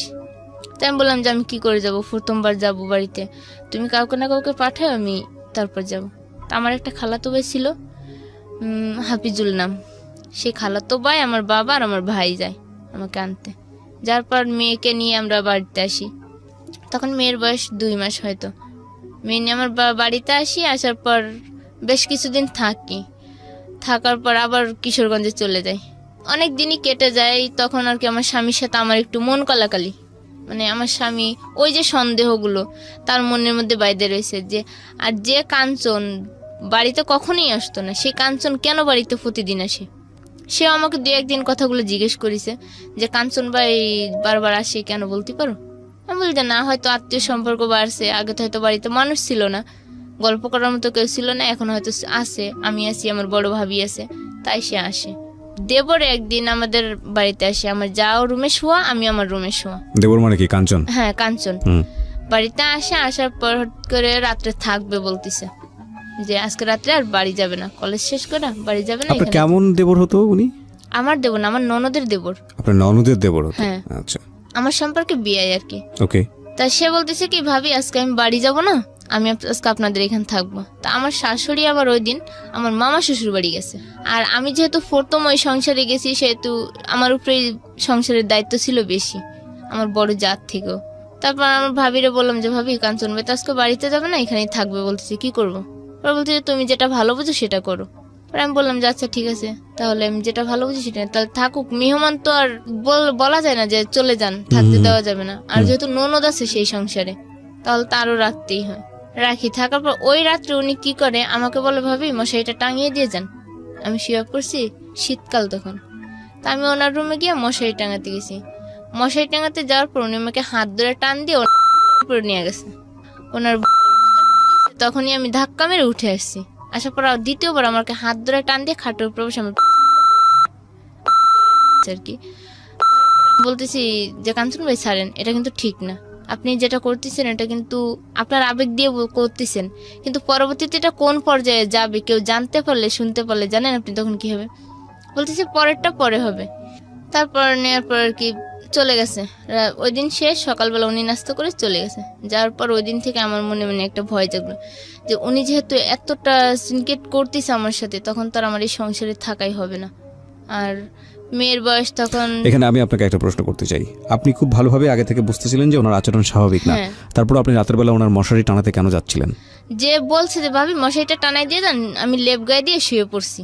তা বলছি যখন বলছে যে মশারিটা টাঙাই দিয়েই আসবো, সমস্যা কি না? কিন্তু আপনি যখন, না সমস্যা অবশ্যই আছে, কারণ আপনি যখন দেখছিলেন আপনার হাজবেন্ডও বিষয়টা নিয়ে একটু হলেও সন্দেহ করছে, সুতরাং আপনার সতর্ক হওয়া উচিত ছিল। এইসব জায়গাতে আপনার স্টেপ ফেলার আগে অবশ্যই সতর্ক হওয়া উচিত ছিল, আমার মনে হয় যেটা। ঠিক আছে, আপনি আপনার মতো করে ব্যাখ্যা করছেন, বলুন তারপর কি হলো? তারপর সকালবেলা উনি নাস্তা করে চলে গেছে। যাওয়ার পর মানে ওই দিন থেকে আমার মনে একটা বড় ভয় জন্ম নিল যে আমার হয়তো এই সংসারটা ভেঙেই যাবে। তারপর আমার মানে প্রতিদিন ভয়ে কাটতো। আর উনিও বাড়িতে আসা বন্ধ করে দেয় হঠাৎ করে, যে ওই দিন কেরা উনি আমাকে ওরকম করলো। করার পর আমি যেহেতু বললাম মুখ কালা করে, তখন থেকে উনি আসা বন্ধ করে, বাড়িতে আসা বন্ধ করে প্রায় বেশ কিছুদিন যায়, 3-4 মাস ভালোভাবেই যায়, সুখেই থাকি, কোনো ঝগড়াও না, গঞ্জামো না। স্বামী ভালো আছে, রাজমিস্ত্রি কাজ করে, আসে যায় বাড়িতে, ভালোইভাবে চলে। হঠাৎ করে উনি আবার বাড়িতে আসা শুরু করার পর উনি আমাকে ডাইরেক্ট বলতেছে, ভাবি আপনার সাথে আমি অন্যরকম সম্পর্ক করতে চাই। বললাম যে কি সম্পর্ক করতে চান আপনি? এত কিছুর পর আপনি জানেন না যে আপনার আর আমার সম্পর্ক নিয়ে দুটো জীবন, আপনার ভাইয়ের জীবন আর আমার ননদের জীবন, আবার এদিকে আমার সন্তান, আমার স্বামী, শ্বশুর শাশুড়ি, সবকিছু কিন্তু ভেঙে যাবে সংসারটাই। পরে বলতেছে যে না, কিচ্ছু হবে না, কেউ বুঝতেও পাবে না। পরে আমি সবটাই না স্বীকার করে ও চলে আসি। আসার পর আমি তাকে একবারই বলে দিছি, দেখেন আপনি যদি নেক্সট টাইম এরকম কিছু করার চেষ্টা করেন তাহলে আমি সবাইকে বলে দেবো। এটা অনেক পরে গিয়ে বলছেন, আপনার আরো আগে বলা উচিত ছিল। আমি এরকমটাই বলছি। পরে বলতেছে যে আপনার স্বামীর সাথে শেয়ার করলে আপনি এই কলঙ্কিত হবেন, আপনাকে এই কলঙ্কিত মনে করে শেয়ার আপনাকে কখনো স্ত্রী মর্যাদা দেবে না। আচ্ছা, আমাকে এরকম করে ভয় দেখানোর পর আমি আর কি নিজেই আমার মনে ভয় কাজ করে। তারপর হঠাৎ করে আমার আব্বু যায় আমাদের এখানে, গেলে আমার মেয়ে অসুস্থ হয়। হঠাৎ করে আমার মেয়ে আর কি নিউমোনিয়ার মতো পর্যায়ে চলে যায়, অসুস্থ হয়ে যায়। যাওয়ার পর আমার আব্বু, আমি আর আমার স্বামী হসপিটালে নিয়ে যাই মেয়েকে নিয়ে। হসপিটাল থেকে 3 দিন পর আসি বাড়িতে। আসার পর আমার শাশুড়ি আর আমার ভাসুর, যে ভাসুর এত ভালো ছিল, সেই ভাসুর হঠাৎ করে বলে কিনা আমার বাপের বাড়ি থেকে টাকা এনে দিতাম, 1 লাখ টাকা এনে দিতাম। আপনার বাবার বাড়ি থেকে? হ্যাঁ, আমার বাবার বাড়ি থেকে। এটা কি আপনার ভাসুর বলে না আপনার জামাই বলে? আমার ভাসুরই বলতেছে। কেন? আমিও নিজেও এই প্রশ্নের উত্তর আজও বুঝে পেলাম না যে আমার ভাসুর আর শাশুড়ি কেন আমাকে এই কথাটা বলছিল। আমার মেয়ে অসুস্থ ছিল, আমি হসপিটালে গেছিলাম, ভালো মানুষ, ওখান থেকে সুস্থ হয়ে আসলাম, হঠাৎ করে আমাকে এই কথা বলে যে তোমার একটা ঘর করবো বড় করে, তোমাদের 2 ভাইয়ের স্বামীর জন্য, তোমরা 2 জামাই থাকবা, বাপের বাড়ি থেকে 1 লাখ টাকা আনো। বলতেছে শিখার বাপের বাড়ির থেকে 50,000 টাকা আনছে, 1 ভরি স্বর্ণ আনছে, তো তুমিও না হয় বাপের বাড়ি থেকে 1 লাখ টাকা নিয়ে আসো। তা আমি বললাম যে হঠাৎ করে এই কথা বলতেছেন, আর আমাদের কিভাবে সম্পর্ক হয়েছে, বিয়ে হয়েছে, কিভাবে সংসার করতে হয়েছে, আপনি আমার বাবা মার সম্পর্ক জানেন, যে আমার বাবা মা কি হালে আছে বা তারা কিভাবে চলে। তাদের তো বড় ছেলে নেই, বড় 3 মেয়ে, ছোট ছেলে। বলার পরে আমাকে ওই আমার বাবার সামনেই আমার শাশুড়ি আমাকে জুতা দিয়ে একটা বাড়ি মারে, যে বাবা আমাকে ছোটবেলা থেকে বড় করলে একটা গায়ে ফুলের আশ লাগতে দিল না। হয়তো আমার মা আমাকে মারছে, কিন্তু বাবা কখনো মারেনি। আর সেই বাবার সামনে আমাকে জুতা দিয়ে মারলো, আমার বাবার চোখ থেকে পানি পড়লো। আমি এই কষ্টে ঘরে যেয়ে কাঁদতাছি, আর মেয়েকে যখন শোয়া দিয়েছি মেয়ে কান্দা উঠছে, অসুস্থ তো একটু সুস্থ হয়েছে, কাঁদতাছে। তারপর আমার বাবা ওই দিনই রাত্রেবেলায় আমাকে বললো যে মা আমি চলে আসছি, আমি আর কোনোদিন তোর এই বাড়িতে আসবো না, আর তুই যদি আমাকে বাবা বলে কোনোদিন মেনে থাকিস তা তুই যাস আমার কাছে, আমি কেন, আমার ফ্যামিলির কেউ তোর কাছে আসবে না। আমার বাবা এই কথা বলে চলে আসে রাত্রেবেলায় বাড়ি থেকে। যে বউকে দিয়ে কখনো বাইরের একটা কাজ করায়নি, সেই বউকে দিয়ে এখন গরুর জন্য ঘাস আনে মাঠ থেকে, আবার রান্না বাড়া, মানে সমস্ত কিছু, মানে আমাকে এমন ভাবে চাপ দিছে যে হঠাৎ করে আমি নিজেও বুঝতে পারিনি যে এই সংসার এইভাবে এলোমেলো হবে। থাকার পর আমি আস্তে আস্তে, মানে আমাকে যখন মারধর অনেক শুরু করলো, আমি আর কি আমার আব্বুরে ফোন দিয়ে বললাম, যাবো আমি আর এই সংসার করবো না, আমি চলে আসবো বাড়িতে। তা বলছে ঠিক আছে তুই চলে আয়। আর আম্মুরেও বললাম, আম্মুও বলতেছে তুই চলে আয়, তোর আর এখানে থাকা লাগবে না। আমার স্বামীরা বললো তুই মেনু মুন্সির কাছে যা, যে মেনু মুন্সিরে ডাক দে, তোদের তালাকটা এখানেই হয়ে যাক। কি বলেন? আমার শাশুড়ি যখন এই কথা বললো, আবার বলতেছে যে এই মেয়ে তো আমার ছেলের না, এই মেয়ে তো তাহলে অন্য কারোর। মানে আমার মেয়ের, আমাকে তো অপবাদ দিচ্ছে, কিন্তু তারপর আমার মেয়ের প্রতিও মানে এমন একটা কথা বলছে, তখন আমার মনের ভিতরে একটা পুরো ঘৃণা জন্ম নিল যে আমি আর এই সংসার করবই না। যে আমার মেয়ের নিষ্পাপ নিষ্কলঙ্ক, তার উপর কেন এই কলঙ্কটা দিল আমার শাশুড়িটাও। তারপর আমি ওইখান থেকে সে রাগে অভিমানে, তালাক আর হয়নি, সে মেনুমুন্সি ডাকতে গেছে, যে আর পাইনি, না পর চলে আসে। আসার পর আমি গাড়িতে উঠাই সবকিছু একাই, মেয়েকে নিয়ে নিয়ে আস্তে আস্তে সমস্ত কিছু গাড়িতে উঠাই কিশোরগঞ্জ বাস স্ট্যান্ডে আসি। আসার পর ওখান থেকে পুরো ঢাকা থেকে আমি আমার পুরো গ্রামে চলে গেছি। বাড়িতে গেছি, যা 2 দিন পরে আমার স্বামী আমাকে ওইখানে রেখে চলে আসে বাড়িতে। আসার পর থাকি বাড়িতে, থাকার পর 3 মাস থাকি মেয়েকে রেখে। মেয়ের বয়স তখন 18 মাস। মেয়েকে কোথায় রেখেছিলেন? মেয়ে তখন আমার মার বাড়িতেই ছিল। আর আপনি? আমি আমার মার বাড়িতেই 3 মাস থাকি। ওকে। থাকার পর আম্মুরও বলতেছি হঠাৎ করে যে আমি আর বাড়িতে থেকে কি করব, মেয়ে তো এখন ভাত খাওয়া শিখছে, খাবার দাবার খাওয়া শিখছে, তোমরা ওকে মানুষ করো, আমি ঢাকা গিয়ে না হয় চাকরি করে আমি তোমাদের সংসারেও কিছু দেই, 2টা মানুষ বোঝা হয়ে যখন আসি। তা আমার আবার পাশের একটা ফুফু আছে বাড়ির পাশেই, সে ফুফু বলতেছে যে তাহলে চল আমিও ঢাকায় যাবো, তাহলে 2জনই একসাথে যাই, ফুফু বাস্তি একসঙ্গেই যাই, যে না হয় একসাথে থেকে চাকরি করব, বাড়ি কিছু টাকা পয়সা পাঠাবি। তা আমিও রাজি হইলাম। একদিন ভোরবেলা আমি আমার মেয়েকে ঘুমে রাখা, আম্মু আব্বু সবাই জানে, আমি চলে আসছি ঢাকায়। ওকে। কিন্তু ওই যে ঢাকায় ওই ফুফুর যে আমাকে কত সালের দিকে এটা? কত সালের দিকে? এটা 4 বছর আগে। ওকে। তারপর চলে আসি। আপনার হাজবেন্ডও জানতো না এটা? না, সে জানে না যে আমি ঢাকায় আসবো, কিন্তু সে আমার সাথে কোনো যোগাযোগই রাখে নাই। ওই প্রথম কি ঢাকায় আসে নাকি এর আগে এসেছিলেন? এর আগে, ওই যে বিয়ের আগে ছিলাম ঢাকা। ওকে। তারপর কিন্তু আমার স্বামীও জানে না যে আমি এই মুহূর্তে ঢাকা আসবো বাচ্চা রেখে। ঢাকা আসি, আসার পর আমার ফুফু আর আমি আসি, ওই যে ফুফু বাড়ির পাশের ফুফু আসলো। আসার পর আমাকে বলতেছে যে চল আমার একটা পরিচিত বাসা আছে, আমরা ওইখানেই থাকি গিয়ে ঢাকায় নামার পরে। তা আমি বলতেছি আচ্ছা তুমি যেখানে থাকবে সেখানে তো আমাকেও রাখবে, যেহেতু আসছি 2জনে একসঙ্গে যাবো একসঙ্গে। তাই বলে একটা বাসায় নিয়ে গেল, সেই বাসায় না হলো 20 থেকে 25টা ছেলে 3টা রুমে থাকে, আর একটা রুমে একটা মহিলা মা আর ছেলে থাকে। ওকে। মানে মেস খাওয়ায় আর কি, যেটা ঢাকায় বলে যে মেস খাওয়ায় আর কি। এখানে মেস খাওয়ায়। আমি বলতেছি ফুফু এখানে তো অনেক ছেলে, এখানে থাকবো কি করে 2টা মেয়ে, তোমারও বয়স বেশি না, আমারও বয়স তো বেশি না, তা আমরা এখানে থাকবো। পরে দেখা যাচ্ছে এটা লোকে কথা উঠাইবো। তা আমার বলে কি তুই এত জ্ঞান দিস না, যা করার সেটা কর বলে ভিতরে গেছে। রাত্রে থাকছি, সকালবেলা আমাকে বলে কিনা যায় ফিলেট বাটিগুলো ধুইতে, যে তুই আফার ঘরে যাবি, যাই ফিলেট বাটিগুলো ধুয়ে নিয়ে আসবি। তাই আমি বলতেছি আবার কোন ধরনের কথা, আমি কেন তার ফিলেট বাটি ধুইতে যাবো? আমি আসছি চাকরি করার জন্য, আমি তো আর কারোর ঘরে ফিলেট বাটি ধোয়ার জন্য আসিনি ঢাকায়। তাও আমি ওই সারাদিনটা ওইখানে যেমনি বলছে যে ফিলেট বাটি ধো, খাবার নিয়ে আয়, পানি নিয়ে আয়, আমি আনছি। কই যে তোমার চাকরি করতে হইব, একদিন তোর করলে সমস্যা নেই, একদিন না হয় কাজ করলাম, তাতে কি হয়েছে? কাজ করি, পরের দিন আমাকে দিয়ে এরকম মানে ফিলেট বাটি ধোয়াইবো, কাজ করাইবো, সমস্ত কাজই মানে এখন আমার দিয়ে করানোর চেষ্টা করতেছে। তাই আমি বললাম যে আমি আর এখানে থাকবো না, আমাকে চাকরি দিলে দাও, না দিলে আমি চলে এসেছি বাড়ি। তা আমারও বলতেছে কি যে এত জোর গলায় কেন কথা বলতেছিস, ঢাকা শহর আইসিস 2-1 দিন থাকলে পরেই তো চাকরি পাবি, মানুষকে আইসেই চাকরি পায়। আমাকে চাকরি তো চেষ্টাও করা লাগবে, খোঁজা তো লাগবে, যে কোনো গার্মেন্টস বলো, ফ্যাক্টরি বলো, সেখানে তো যাওয়া লাগবে, নাকি বাসায় বসলে কেউ চাকরি দিয়ে দিবে। পরে আমার অনেক কথা শোনাইলো, বকা দেওয়ার পর আমি আর কিছু বললাম না। তা আমি সন্ধ্যাবেলায় পানি আনতে বলছে, মানে পানি আনতে গেছি। পানি আনতে গেলে ওই ম্যাচ থাকে যে পোলা, সেখানে একটা পোলা আর কি আমার হাত ধরছে, বলতেছে দেখি তোমার জগটা, বলে আমার হাতটা ধরছে, ধরার পর আমি বুঝতে পারি যে তাহলে তো এই তো আরেক ঝামেলা, এ তো আরেক কাঞ্চন। হ্যাঁ, এ তো আরেক কাঞ্চনই পরিণত হচ্ছে। বলার পর আমি আর ফুফুরে বললাম যে ফুফু দেখ, এই ছেলেটা না আমার হাত ধরছে। পরে কি ধরলে না, হাতই ধরছে, তাতে সমস্যা কি? ফুফু যখন আমার এই কথা বলছে তখন আমি বললাম যে যেখানেই যাই সেখানে কি এই জীবনের প্রতি এমনটাই হয় মানুষের সাথে? আরে মানুষের শরীরের প্রতি কি মানুষের চোখটাই পড়ে আগে? কেউ কি কারোর মন বোঝে না যে কে কোন কষ্টের কারণে কোথায় আসে?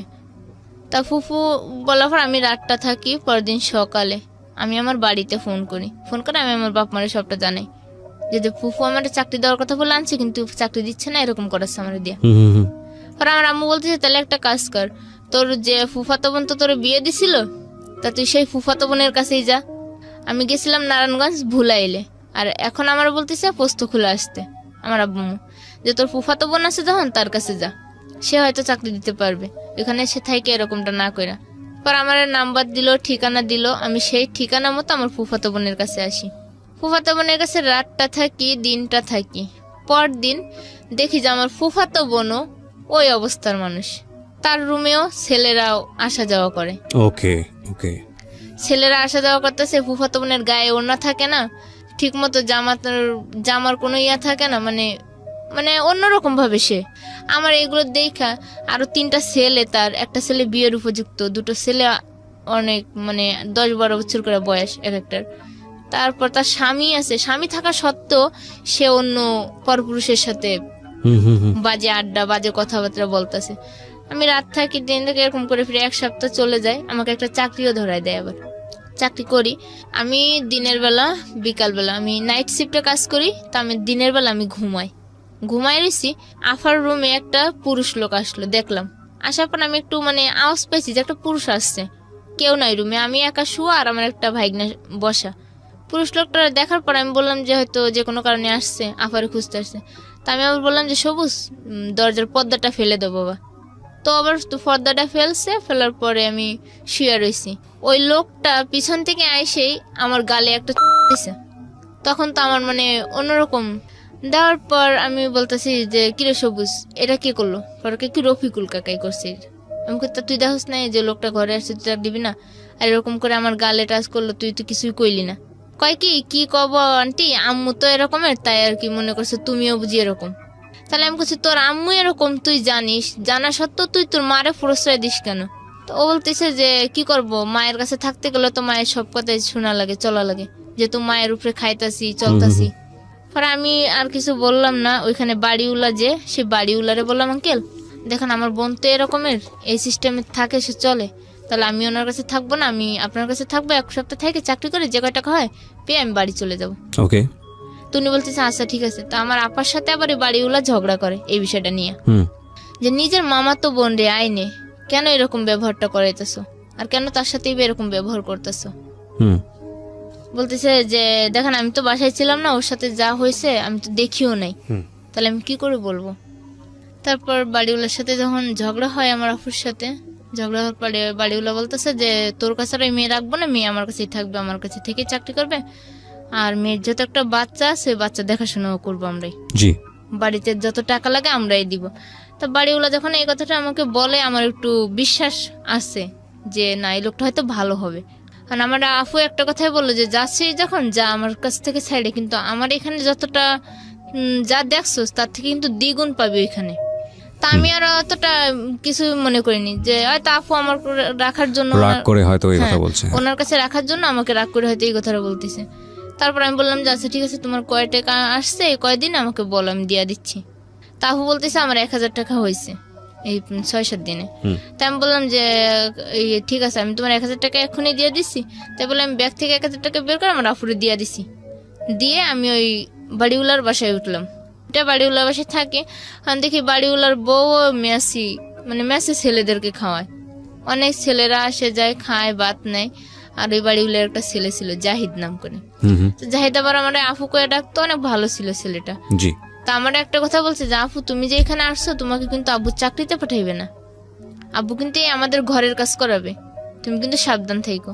তাই আমি বললাম যে তুমি তোমার আব্বুর বিষয়ে এরকম কিছু বলতে পারতেছো কি করে, তোমার আব্বু তো অনেক ভালোই আছে, কথাবার্তায় যা দেখলাম অনেক ভালো। কয় কি তুমি আমার আব্বুরে চিনো না, আব্বু কিন্তু গাঁজা খায়।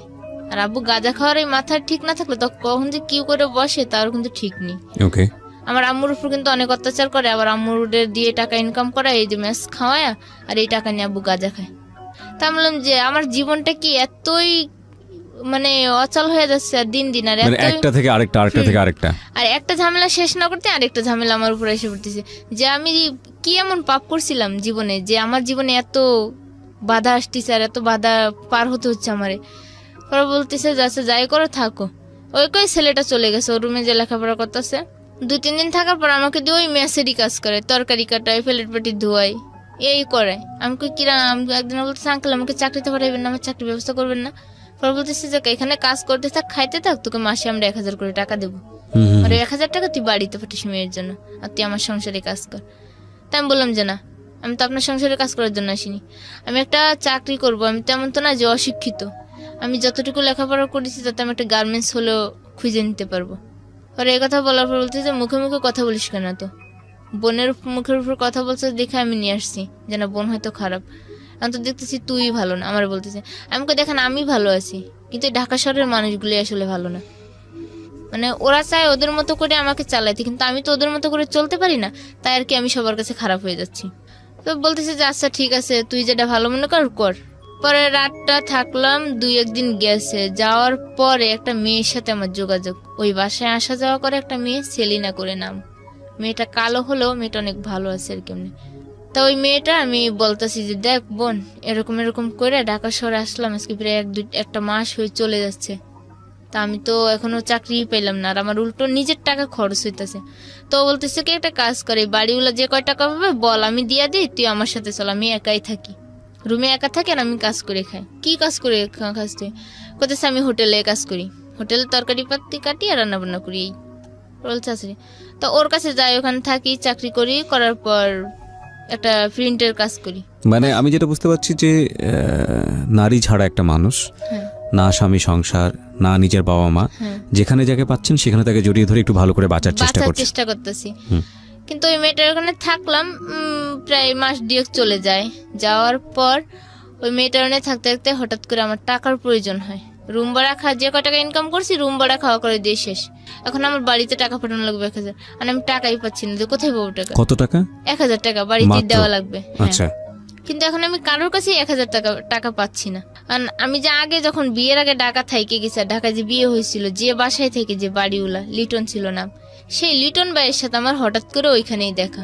ওই দিনই দেখা হওয়ার পর আমি লিটন ভাইয়ের সাথে কথা বললাম, বলার পর আমি বলতেছি লিটন ভাই আমার তো টাকা 1000 টাকার প্রয়োজন, তো আমাকে 1000 টাকা দেবেন। বলতেছে তুমি আমার সাথে সকালে কন্ট্যাক্ট করো, সকালে তুমি আমার সাথে কথা বললো, বলার পর তোমাকে একটা জায়গায় নিয়ে যাবো, তুমি 1000 না, তুমি যে কাজ করলে তুমি দিনের মধ্যে 2000 টাকাও পাইবা। আমি বললাম কি এমন কাজ? কি চলো দেখতেই পারবে।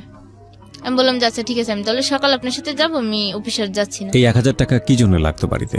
বাড়িতে লাগতো হচ্ছে যে মেয়ের খরচা আর আব্বু একটু অসুস্থ। আপনার মেয়ের খরচা? হ্যাঁ আমার মেয়ের খরচা আর আব্বু একটু অসুস্থ। এগুলো একটু খেয়াল করবেন প্রিয় শ্রোতা, এগুলো একটু খেয়াল করবেন প্লিজ। আব্বুর জ্বর আর কি, বাড়িতে 1000 টাকা আমার দেওয়াই লাগবে। আর যেহেতু আমার মেয়ে আছে তারও তো খাওয়া দাওয়া। মেয়ের বয়স কত তখন? মেয়ের বয়স আমি যখন আসছি তখন 18 মাস রেখে আসছিলাম, তখন তো 19-20 মাস, 2 মাসেরই ব্যবধান হবে, 20 মাস হয়তো পড়ছিল, রেখে আসছি। তারপর আমি বলতেছি যে এরকম, উনি বলছে যে তুমি যদি কাজ করো তাহলে তুমি টাকা পেয়ে যাবে, 1000 না 2000 টাকাও পাইবা। আমি বলতে আচ্ছা ঠিক আছে, যে কোনো কাজের বিনিময় হলো আমাকে টাকাটা দরকার, যেহেতু আর আব্বু অসুস্থ, মেয়ে আছে, মা আছে, ভাই, সংসারে তো আব্বু যেহেতু অসুস্থ তো তার কেউ কাজ করতে পারতেছে না, চলবো কি করে ওরা। আর এর উপর আর আমার মেয়ের মানে প্রতিদিন খাওয়ার বাড়তি খাবার একটু ছিল, যেহেতু আমার যে মায়ের যে স্নেহটা, মায়ের ভালোবাসা, মায়ের যে একটা আদর করে খাওয়ানো, সেটা তো আর আমি খাওয়াইতে পারি না, হয়তো তারা পূরণ করে মায়ের আদরটা। জি, এই জন্য মানে আমার একটু আগ্রহ করলাম যে টাকাটা তাদেরকে আমার তাড়াতাড়ি দিতেই হবে। পরে উনি আমাকে নিয়ে যায় সকালবেলা পোস্তখোলা থেকে আপনার ইকুরিয়া, হাসনাবাদ ইকুরিয়া নিয়ে গেল একটা বাসায় নিয়ে যায়। যাওয়ার পরে আমি দেখলাম যে এখানে 2টো মেয়ে, আর আমাকে নিয়ে অন্য একটা রুমে বসালো। বসার পর উনি লিটন ভাই একটা মেয়ের সাথে কথা বলার পর মেয়েটা বলছে আচ্ছা ঠিক আছে, ও যদি কাজ করে তাহলে অনেক টাকা পাবে, 1000 না ও 2-3 হাজার টাকা আজকে আমরা পাওয়া দিব, দরকার হলো আমাদের মেয়েদের কাজ অফ রেখো, ওরে দিয়ে কাজ করাবো। তো আমার কাছে আসলো, আসার পর বলতেছে আচ্ছা তোমার কাজের ব্যবস্থা হয়ে গেছে, তুমি থাকো এখানে, আমি আসতেছি। আমি বলছি আমি তো চিনি না এখানে, আমি কার কাছে থাকবো? বলতেছে যে এখানে আপু আছে তিনটার কাছে থাকো, আমি তোমার সন্ধ্যাবেলা এসে নিয়ে যাব। থাকি, কিন্তু আমি এখনো বুঝতেছি না যে ওই দিনটাই আমার জীবনে সব থেকে একটা বড় মানে একটা কষ্টের দিন। আর জীবনে মানে এত বড় একটা ঝড় যে ওই দিন আমার নাইমে আসবে আমি ভাবতেও পারিনি। থাকলাম, থাকার পর দেখি ওইখানে ছেলেরা আসতেছে, মেয়েরা ঢুকতেছে, রুম থেকে বেরোচ্ছে, এই অবস্থা। আপনি তো বুঝেই গেলেন যে আসলে কেন হ্যাঁ, এখানে আমি এনেছে যখন আপনাকে। বুঝেছি তা আমি আপুরে ওই মেয়েটার নাম ছিল যে ছিল ওদেরকে আমার মেইন ম্যানেজারের মতো আর কি, যে টাকা পয়সা নেয় হিসাব করে, তার নাম ছিল মুক্তা। তাই আমি বলতেছি আপু আমি এখানে থাকবো না, আমি বাসায় চলতেছি। তো বলতেছি যে না, তুমি আর এখান থেকে বেরোতেই পারবে না। বললো, পরে একটা লোক আসলো, নাম ছিল কামরুল। লোকটা এসে আমি যখন ওই মেয়েটার সাথে তর্কাতর্কি করতেছি তখন আমার একটা থাপ্পড় মারছে, মায়েরা আমার ওই রুমে আটকায় রাখছে। বলতেছে দেখি তোর কেমন সাহস, তুই এই রুম থেকে বেরো, তুই আর বেরোতেই পারবি না, আজকে যখন আসছিস আর বেরোতেই পারবি না, দরকার হলে তোকে টুকরো টুকরো করে বাথরুমের পাইপ দিয়ে তোর লাশটা ছেড়ে দেবো, কিন্তু তোকে বেরোতে দেবো না। মানে আমি চিল্লাচিল্লি করতেছি, আমি বলতেছি আমি এখানে লোকজন ডাকবো। কি লোকজন কেন, আমরা এখানে স্থানীয় কেউ আসবে না তোর ডাক শুনে। পরে আমাকে থাপ্পড় মারলো, ম্যাডাম রুমে আটকাইছে। তারপর একটা ছেলে এসে রুমে ঢুকার পর তো আর কি যা হয় এভাবে আর কি আস্তে আস্তে ওইখানে এরকম করে মায়ের খাই, কান্নাকাটি করি অনেক। ওই সারাটা দিন? হ্যাঁ, এভাবে সারাটা দিন মানে আমার উপর দিয়ে এত একটা ঝড় বয়ে যাচ্ছে, কিন্তু আমিও বুঝতেছি যে আমি কি করতেছি। কিন্তু ওই লিটন ভাই আবার আমার ফোনটা নিয়ে নেয় আমার কাছ থেকে, নিয়ে আমার আব্বু আম্মুর সাথে যোগাযোগ করে আব্বু আম্মুরে 2000 টাকা পাঠাই দিছে। কিন্তু এই বিষয়টা আমাকে কখনো জানতেও দেয়নি। আর আমার থেকে ফোন নিয়ে গেছে, আমার ব্যাগ নিয়ে গেছে, আমি যে কি বের হবো আমার কোনো সিস্টেমই পাচ্ছি না। এভাবে আটকা 3 দিন পর্যন্ত। যেটা সন্ধ্যার সময় নিয়ে যাওয়ার কথা সেটা 3 দিন পর্যন্ত? সন্ধ্যার সময় তো নেওয়া দূরে থাক, আমাকে আর মানে ওই রুম থেকে রুম আর বাথরুম এই দুটোই শুধু আমার জন্য, আর সব বন্ধ। মানে এরকম করে মানে প্রতিদিন না হলো 10 জন 12 জন রাত্রে দিনে মিলে এরকম করে মানে আমাকে ওইখানে আটকে রাখলো 3 দিন পুরো। থাকার পর আমি চলে আসি, মানে কোনো রকম ভাবে ওই আফুরে নিয়ে আমি আমার বাসায় আসি। বললাম জাফা আমার বাসায় যেতে হবে তাড়াতাড়ি। বলছে আচ্ছা ঠিক আছে, আমি আর এইভাবে থাকতে। আপনাকে এই ঘটনার পরে আপনাকে টাকা দিয়েছিল? হ্যাঁ, টাকা দিছে। আমার বাড়িতে 2000 টাকা দিছে আর আমাকে টাকা দিছে। কত টাকা দিছে আপনাকে? আমাকে দিছিল 1600। 3 দিন পরে? হ্যাঁ, 3 দিন পর আমার বাড়িতে 2000 আর আমাকে আপনাকে বাধ্য করে ওরা পয়সা কামিয়েছে? হ্যাঁ, ওরা একটা কাজের জন্য নিত 300, আমাকে দিত 150, ওরা নিত 150। আচ্ছা। তারপর আমি ওই 3 দিন পরে আমার মনের মধ্যে একটা ঘৃণা জন্ম নিল আর জিদ জন্ম নিল যে টাকার জন্য যদি আজকে আমার জীবন এতটাই হতে পারে, তাহলে আমি কেন নিজের থেকে স্বইচ্ছা এবার নামতে পারবো না? আমি নিজেই স্বইচ্ছায় নামবো এবার এই কাজে। তারপর আমি বেশ ওদের সাথে মিলেমিশে বাসায় এসে ওইখান থেকে কাপড় চোপড় যা ছিল সব নিয়ে আমি ওইখানে চলে গেছি। যে আমি পুরো 1 মাস চাকরি করি ওইখানে, ওই অবস্থাতেই। করার পর মানে আমি টাকার নেশায় পড়ে এমন অবস্থা হয়ে গেছে আমার যে আমি নিজেকেই চিনতে পারি না। মানে আমি যে আমার নিজের শরীরের প্রতি একটা যে ভালোবাসা, সেই ভালোবাসাটা আমার মধ্যে নেই। যে আমি এখন শুধু আমার নেশাই একটাই, টাকা ছাড়া আমি কিছুই চিনি না। পরে 1 মাস এখানে থাকার পর হঠাৎ করে আমার জ্বর হয়। জ্বর হইলে আমি আর কাজ করতে পারি না। তখন মুক্তাহু বলতেছে তো জ্বর যখন তো একটা কাজ কর, মেয়েও বাড়িতে আছে, মেয়েকেও দেখায় আর তুই একটু সুস্থ হয়। তা আমি ওইখান থেকে বাড়িতে যাই, যে মানে আর আসি না ওইখানে। ওই যে বাড়িতে যাওয়ার নাম করে বেরোইছি ওইখানে আর আসিনি ফিরে। না আসার পর 7-8 দিন পর আমি আবার ঢাকায় আমার ওই স্থানে ফিরে আসি, আগের স্থানে। এসে 3-4 দিন থাকার পর আর রুবেল নাম ছিল একটা ছেলের, ফ্লাক্স লোডের মানে রিচার্জ করতো টাকা পয়সা মোবাইলে, বিকাশের দোকানের মতো। ওই ছেলেটা আমার দেখে বলতেছে যে কিরে ময়না, তুই এখানে কি করছিস, এতদিন ছিলি না, কই ছিলি? আমি কই গেছিলাম একটা কাজে, আমি এখানে এখন আসছি এই জায়গায় থাকবে? আমি কই হ্যাঁ। তো ওর সাথে যখন কথা বলছি, একটা ছেলে ওর দোকানের ভিতর বসা আমাকে দেখছে। যে মানে আমি এখন যেরকম চলি তখন অন্যরকম ছিলাম। তখন আমি আর কি যেমন জিন্সের প্যান্ট গেঞ্জি এগুলোই পরতাম, ওইখানে থাকা অভ্যাস হয়ে গেছে। পড়া অবস্থাতে আমার দেখে ওই ছেলেটা বলছে এই মেয়েটা কে রে? এই মেয়েটা আগে এখানে চাকরি করতো, নর্মাল ভাবে আসছিল, কিন্তু এখন এই মেয়েটারা চেনাই যায় না, মেয়েটার পরিচয় এখন অন্যরকম হয়ে গেছে। ওই বলতেছে। তা আমি আবার হাসতে চলে আসছি। আইসে বাসায় ঢুকার পর আমার সেলিনা ডাক দিছে, কয় তোরে ডাকতেছে রুবেল। আমি গেছি আবার ওই দোকানে। যার পর ওই ছেলেটা আমার বলতেছে আপু তুমি কি চাকরি করবা? আমি কই হ্যাঁ আমি চাকরি করবো। কয় তুমি কি চাকরি করবা? বেতন লাগবো কত তোমার? আমি কই বেতন কত লাগবো মানে? আমার চাকরি বুঝে তো আপনারা বেতন ধরবেন, আমার কাজ বুঝে বেতন। কয় কি আচ্ছা তুমি খাবারের ডেলিভারি দিবা আর একটা সারাদিন বাসায় থাকতে পারবো, সমস্যা নেই, তোমাকে ডেলি হাজিরা হবে 500 টাকা। শুধু মাঝে মাঝে একদিন পর একদিন খাবার আনবা আর একটা খাবার পৌঁছে দিবা। আমি আচ্ছা ঠিক আছে, তাও তো ভালোই, আমার জন্য ভালো। প্রতিদিন যদি 500 টাকা হয় আমার মাসে আসে 15,000 টাকা। এমন করে বললো 30 দিনে।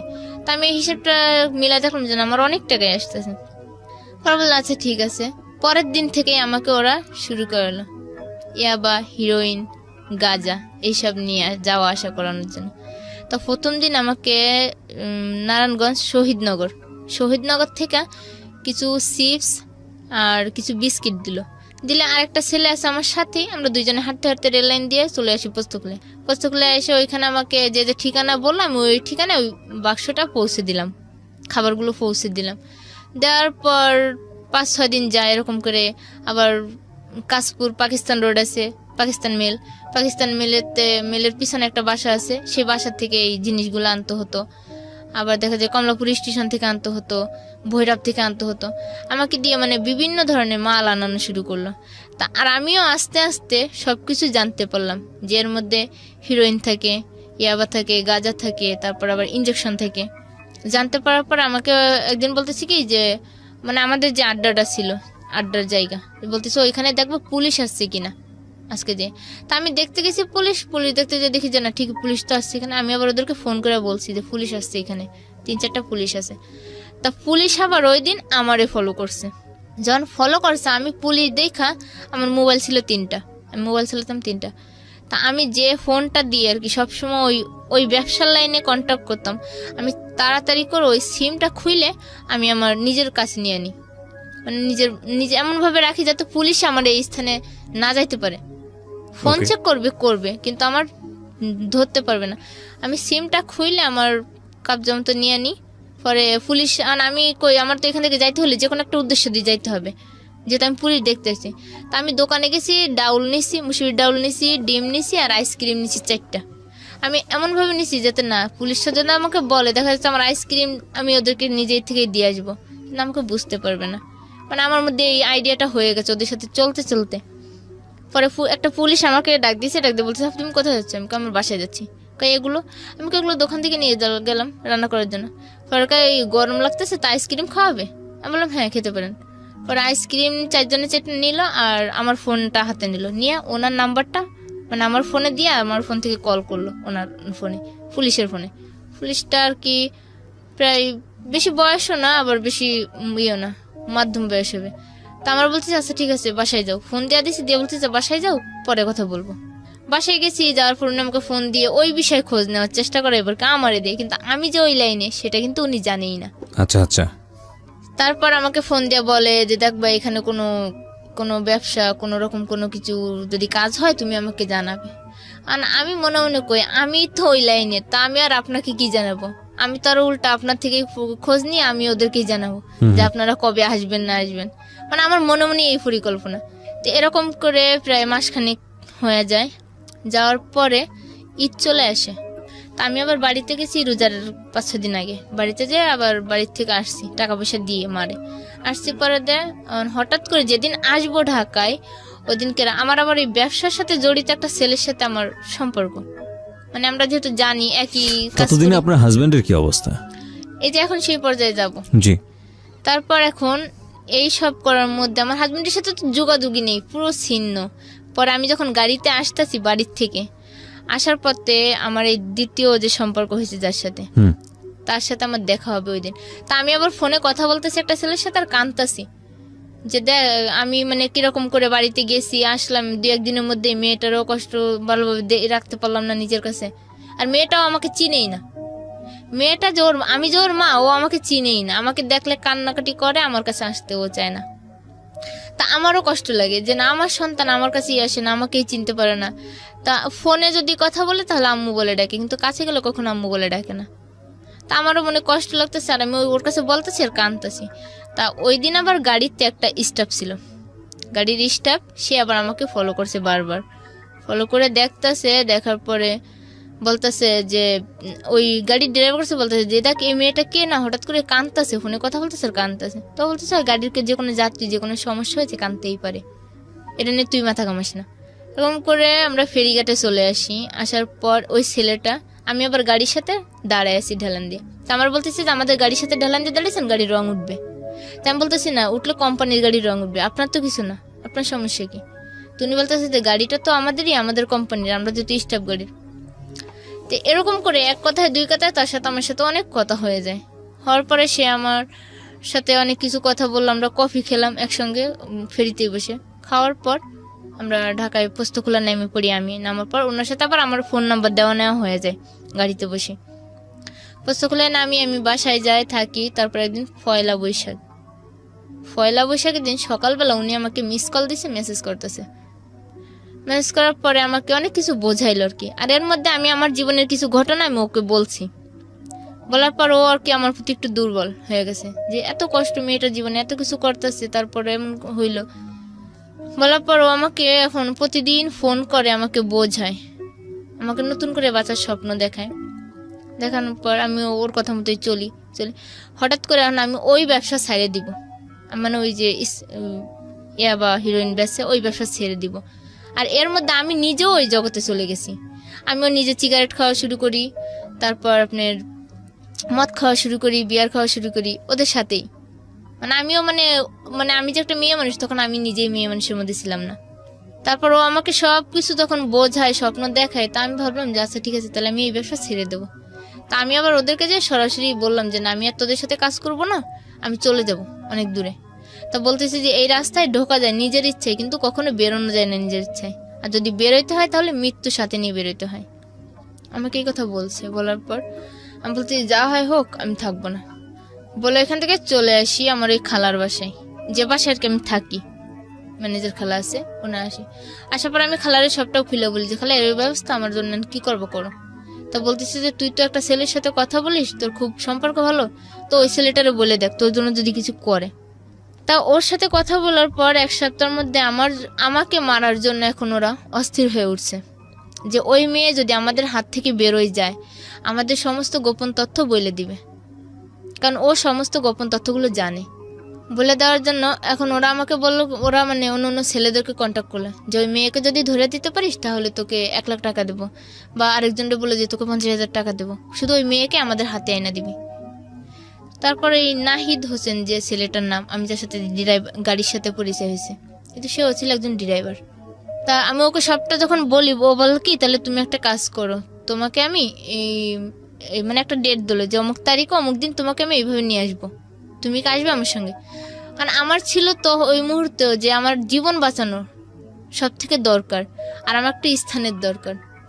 তা আমি ওইখান থেকে ওই দিনকে রাত্রেবেলা সন্ধ্যাবেলায় আমি পোস্তখোলা চলে আসি। আমার পোশাক আশাক চেঞ্জ করে বোর কাপড়ে আমি ওইখান থেকে চলে আসি পোস্তখোলা। আসার পর ওই ছেলেটা দেখি আসছে আমাকে রিসিভ করে, আমাকে ওইখান থেকে নিয়ে সোজা মিরপুরে চলে আসে।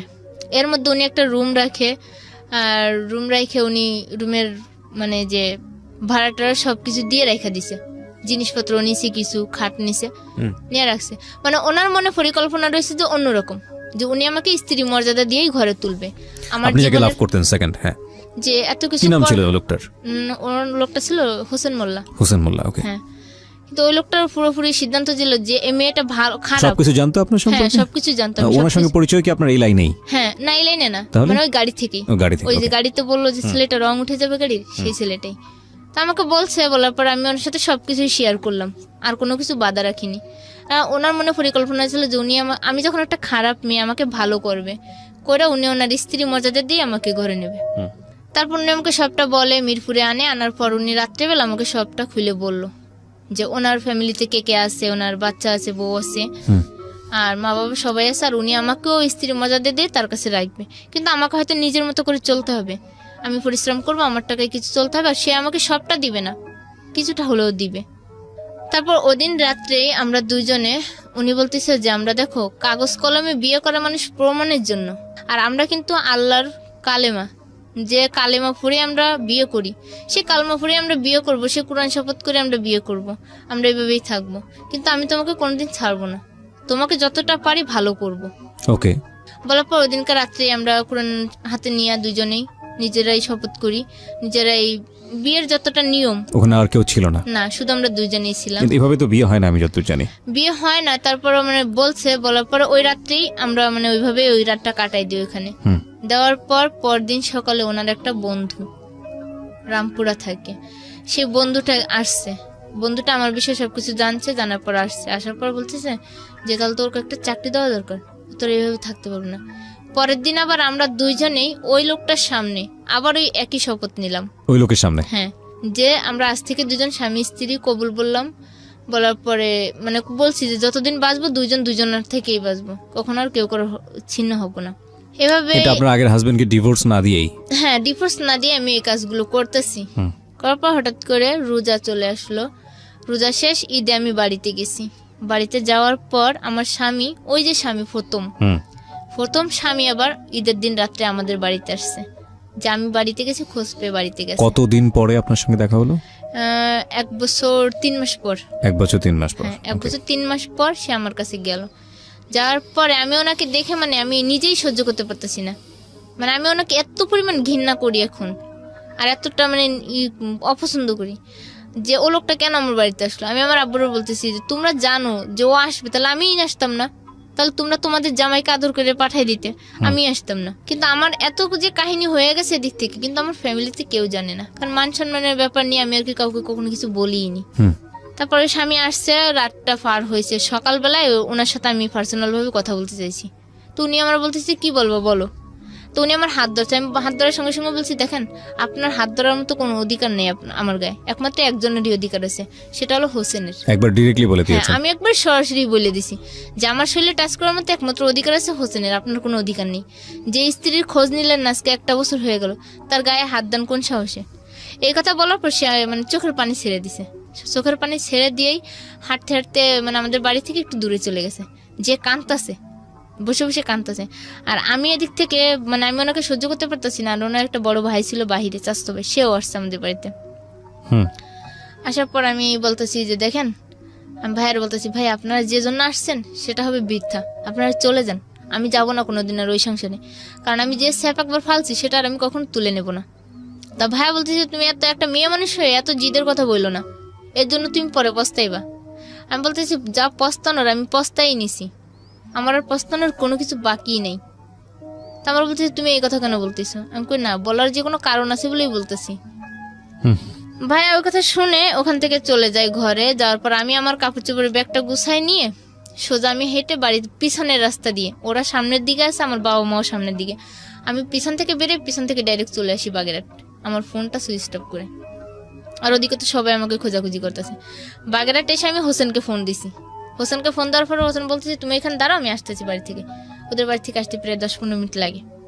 তো ফোন দিছে, ও আসছে, আইসা ওইখান থেকে আমাকে ওর বন্ধুর বাসায় নিয়ে গেছে। বন্ধুর বাসায় নিয়ে ওখানে রাখছে, রেখে ও বাড়িতে গেছে। বাড়িতে যে ও আবার বিকালে একসাথে আমরা ঢাকায় আসবো। এদিকে আমার ফোন সুইচ অন করছি প্রায় 5টা 5:30টার দিকে, গাড়িতে ওঠার আগে।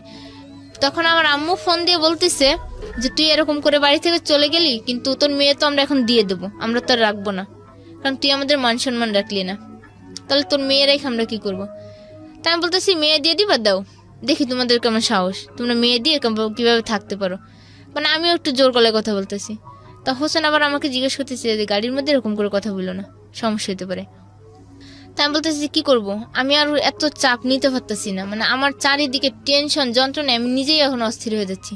তো বলার পরে আম্মুরা যখন বলছি যে মেয়ে দিয়ে দাও, কিন্তু আমার আম্মু দিবে না, কিন্তু আমার আব্বু ফুরনিয়ার যে মেয়ে দিয়ে দিলে হয়তো আমার মেয়ে ওই সংসারে ফিরে যাবে। এই করে ওরাও নাইটে বাড়িতে যাবে, আমার স্বামী আর ওই তার ভাই। তারপর আমার আব্বু কি করলো, আমার মেয়েকে ওর আব্বুর সাথে দিয়ে দিছে পর আমার আম্মু তো কাঁদতে কাঁদতে অজ্ঞান হয়ে যেতেছে, যে নাতিকে এত আদর করে মানুষ করলাম সেই নাতিটা নিয়ে যাইব। আর আমার আম্মু তো আর আব্বুর উপর কথা বলতে পারতেছেই না, যেহেতু দিয়ে দেবে, মেয়ে যাবে, মেয়ের টানে, হয়তো সন্তানের টানে মাও যদি ফিরা যায়। কিন্তু এটা ছিল মানে আমার আব্বুর ধারণা, কিন্তু আমার আম্মু জানে যে না, আমার মেয়ে যেটা করে সেটা করেই ছাড়ে, আর যেটা বলে সেটা বলেই করে। আমার আম্মু এই বিশ্বাসটা আমার প্রতি ছিল আর কি, যে ও এক জিদি, যা করবে তাই করেই ছাড়ে। তা ওরা মেয়েকে দিয়ে দেয়, কিন্তু আমি জানি না যে মেয়েকে সত্যিই দিয়ে দেবে। মেয়েকে যখন নিয়ে ওরা চলে গেছে কিশোরগঞ্জ, তখন আমাকে বলে যে, আমি বলছি যে মা মরিয়াম কই, ফরদিন ফরিদা, মরিয়ামের সাথে আমি কথা বলবো। ফরকে তোর আব্বু তো তোর মেয়ে দিয়েই দিছে, এখন আর কার সাথে কথা কবি। এই তো আমার কাছে মানে মন মানসিকতা যে মেয়ের জন্য এত কিছু করতেছি, নিজের জীবনের চিন্তা ভাবলাম না, আর সেই মেয়ে কিনা আজকে তোমরা দিয়ে দিলে, তাহলে তোমাদের সাথে আমি আর কোন যোগাযোগই রাখবো না। এই বলে আমার আব্বু আম্মুর সাথে প্রায় 5-6 মাস যোগাযোগ বন্ধ করে দিই। দিয়ে আমি কান্নাকাটি করি, কাজ করি, মানে অন্যরকম হয়ে গেছি, পুরো মানসিক রোগীর মতো হয়ে যায়। কিন্তু নাহিদ আমাকে সবসময় বোঝাতো, সবসময় করতো। কোন নাহিদ এটা? মানে হোসেন, ওর নাম আমি নাহিদ ডাকি। তো এই কাজ করি বলতে কি তখনও আপনি এই পেশাতেই ছিলেন নাকি অন্য কোনো পেশা? ওখান থেকে পুরো বেরোয় এসেছেন। বেরোয় এসে হোসেন আমাকে পুরো ভালো করে তোলে। ওকে। কিন্তু ও সবসময় আমাকে বলতো যে তুমি কিছু করো আর না করো, তুমি 5 ওয়াক্ত নামাজ পড়বা আর ভালো ব্যবহার করবা, আগের মতো কোনো রকম ব্যবহারও করবা না, চলাফেরাও করবা না, 5 ওয়াক্ত নামাজ পড়বা। তা আমি বললাম আচ্ছা ঠিক আছে। কিন্তু আমি নামাজ পড়তাম, 2 দিন পড়তাম, 3 দিন পড়তাম, পরে আর মানে মাথায় কাজ করতো না যে আমি কি করবো। জি। এভাবেই প্রায় 2 বছর চলে যায়। নাহিদের বউ বাচ্চাও চলে ঠিকভাবে, আমিও চলি ঠিকভাবে। থাকার পর হঠাৎ করে মানে ওর সাথে আমার সাথে ঝগড়া শুরু করতে লাগলো। ঝগড়া হয়, ও আমার অতীত নিয়ে কথা বলে আর আমাকে মারে। নাহিদ? হ্যাঁ, এই নাহিদ আর কি, আমাকে অতীত নিয়ে কথা বলে মারে। আর ও যদি আমাকে ডাইনে হাঁটতে বলে আমি বাঁয়ে হাঁটি। যে আমি যখন মায়েরই খাই তাহলে আমি তো সোজা পথে চলে মার খাবো না, বাঁকা পথেই চললে আমি মার খাবো। আর আমি যে কাজ করি না ও আমাকে সেই কাজে সন্দেহ করে বেশি। চাকরি করতে যায়, 10 জনের সাথে চলতে গেলে কথা বলতেই হয়, কিন্তু ও সেই কথা বলাটাকে ও অন্যরকম ভাবে নিয়ে নেয়। যে হয়তো দেখা যাচ্ছে ও আবার মনে হয় ওই লাইনে চলে গেল, আবার মনে হয় ওই ছেলেদের পাল্লায় পড়লো। এরকম করে সন্দেহ বাড়তে থাকে, ঝগড়াঝাটি মারামারি শুরু হয়, থাকতে থাকি। হঠাৎ করে আমি আমার অনেক পুরনো আর কি, পুরনো বলতে মানে ওই পেশার মধ্যেই থাকা একটা ছেলের সাথে পরিচয় আমাদের বাড়িতে, হিন্দু ছেলেটা। তো ওর সাথে আমার সাথে মোবাইলে যোগাযোগ করে আমি চিটাগাং চলে যাই, এই সংসার ছেড়ে চিটাগাং চলে গেছি। যাওয়ার পর সেখানে থাকি, কিন্তু এই নাহিদকে ছাড়া আমি মানে চলতেই পারি না। আমি যতই যা করি না, কিন্তু 1 দিন 2 দিন গেলে আমি আর ওর কথা না মনে করে আর চলতে পারি না। মানে ওকে ছাড়া এখন আমি আর থাকতেই পারি না। একটা দিন যদি না দেখি মনে হয় কি কত বছর মনে দেখি না, মনে হয় নিজের সন্তান বলে থাকতে পারতাছি, কিন্তু ওকে ছাড়া থাকতে পারতাছি না। এমন অবস্থায় আমার দাঁড়ায় গেছে। তারপর ওই চিটাগাং যে একদিন থাকার পর আমি ওর কাছে ফোন করার পর ও কান্নাকাটি করে অনেক, বলে যে তুমি যা করতেছো ভালো করতেছো না, তুমি একটা মুসলমান মেয়ে হয়ে কেন হিন্দু ছেলের কাছে গেলে, তুমি ফিরে আসো, তোমাকে আমি 24 ঘন্টা সময় দিলাম, তুমি কালকে সন্ধ্যা 7টার মধ্যেই তুমি ঢাকায় থাকবা, তা না হলে হয়তো ওর জীবন দিয়ে দেবে, না হলে ওর একটু কিছু করে বসবে। তা আমি আবার এই ভয়টা পেয়ে যে আমাকে এতটা ভালো বানাইলো, যে আমাকে এতটা ভালোবাসলো, ভালোবাসার অর্থ বুঝাইলো, ভালোভাবে বাঁচার অর্থ বুঝাইলো, তাহলে তার কথা শুনেই চলে যায়।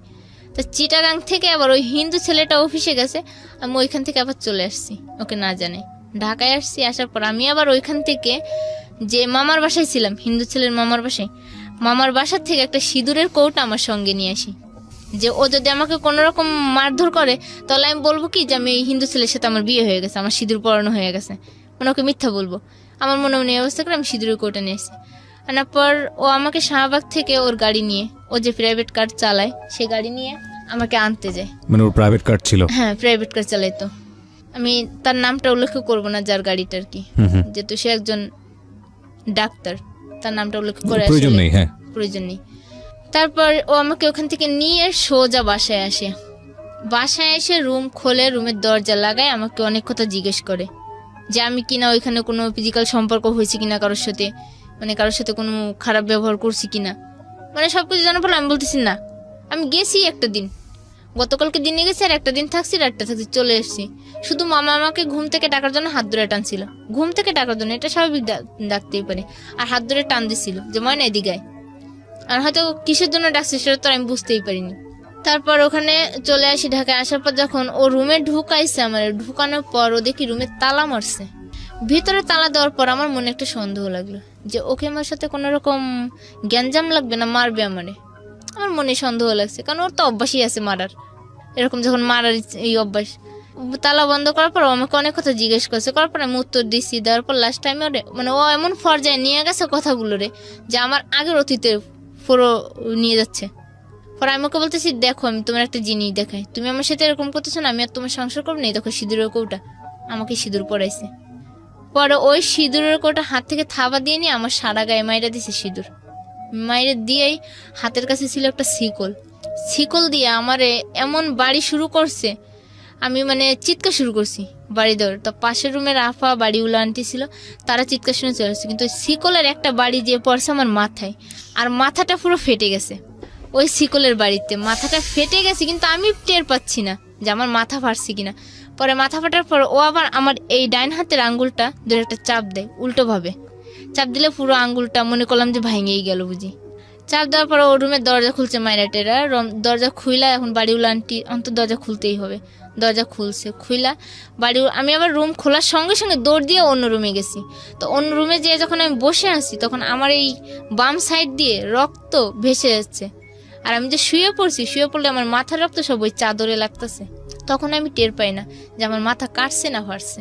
পরে ওই আফুর নাম ছিল হালিমা, তা হালিমা আপু আবার চিৎকার দিছে, কিরম হয় না তোর মাথায় এগুলো কি, তোর মাথাতে রক্ত আসতেছে কেন? পরে আমি বললাম কই, আমি তো জানি না। পরে একদিকে মানে সিঁদুরের রঙে গা লাল হয়ে গেছে, আরেকদিকে রক্ত। তারপর ওই আন্টি আর হালিমা আপা দেখলো, দেখা আমারে মাথাটা বাইন্দা দিল, হাত দিয়া চাপ দিয়ে আর একটা উন্না দিয়ে বাইন্দা দিল, যে রক্ত আর মানতেছে না, পারছেও অনেক, মানে না রক্ত, কি করবো। পরে যেই বলছে যে নাহি তুই ময়নারে কি করলি, ময়নার তো মাথা ফেটে গেছে, ও ঘর থেকে এক লাফ দিয়ে আমার ওই ঘরে যে ধইরা আনছে, আবার আমার রুমে আনছে, আয়না আমার মাথায় একটা গামছা বাইন্দা আমার রুমের ভিতর তালা দিয়ে থুই, আমার হাত বানলো, পা বানলো ওই অবস্থাতেই। আমার হাত দুটো বানছে উল্টা ভাবে পিছন দিক নিয়ে, আর পা দুটো বানছে বাইন্দা, মাথায় আবার গামছা বানছে বাইন্দা, ও রুমে তালা দিয়ে চলে গেছে। যে ডাক্তারের দোকানে গেছে, তুলা, স্যাবলন, মলমান যত যা লাগে আর কি সবকিছু বাসায় নিয়ে এসছে, আইনে ওই আবার আমার চিকিৎসা করতেছে, মাথায় তুলা দিয়ে মুছতেছে, রক্ত বন্ধ করে রেখেছে। সবাই বলতেছে ডাক্তারের কাছে, কিন্তু ও তো আমার ভয় পাচ্ছে যে ডাক্তারের কাছে নিলে তো হয়তো যে কোনো একটা কিছু বলতে পারে, ও আমাকে ডাক্তারের কাছে নিবেই না।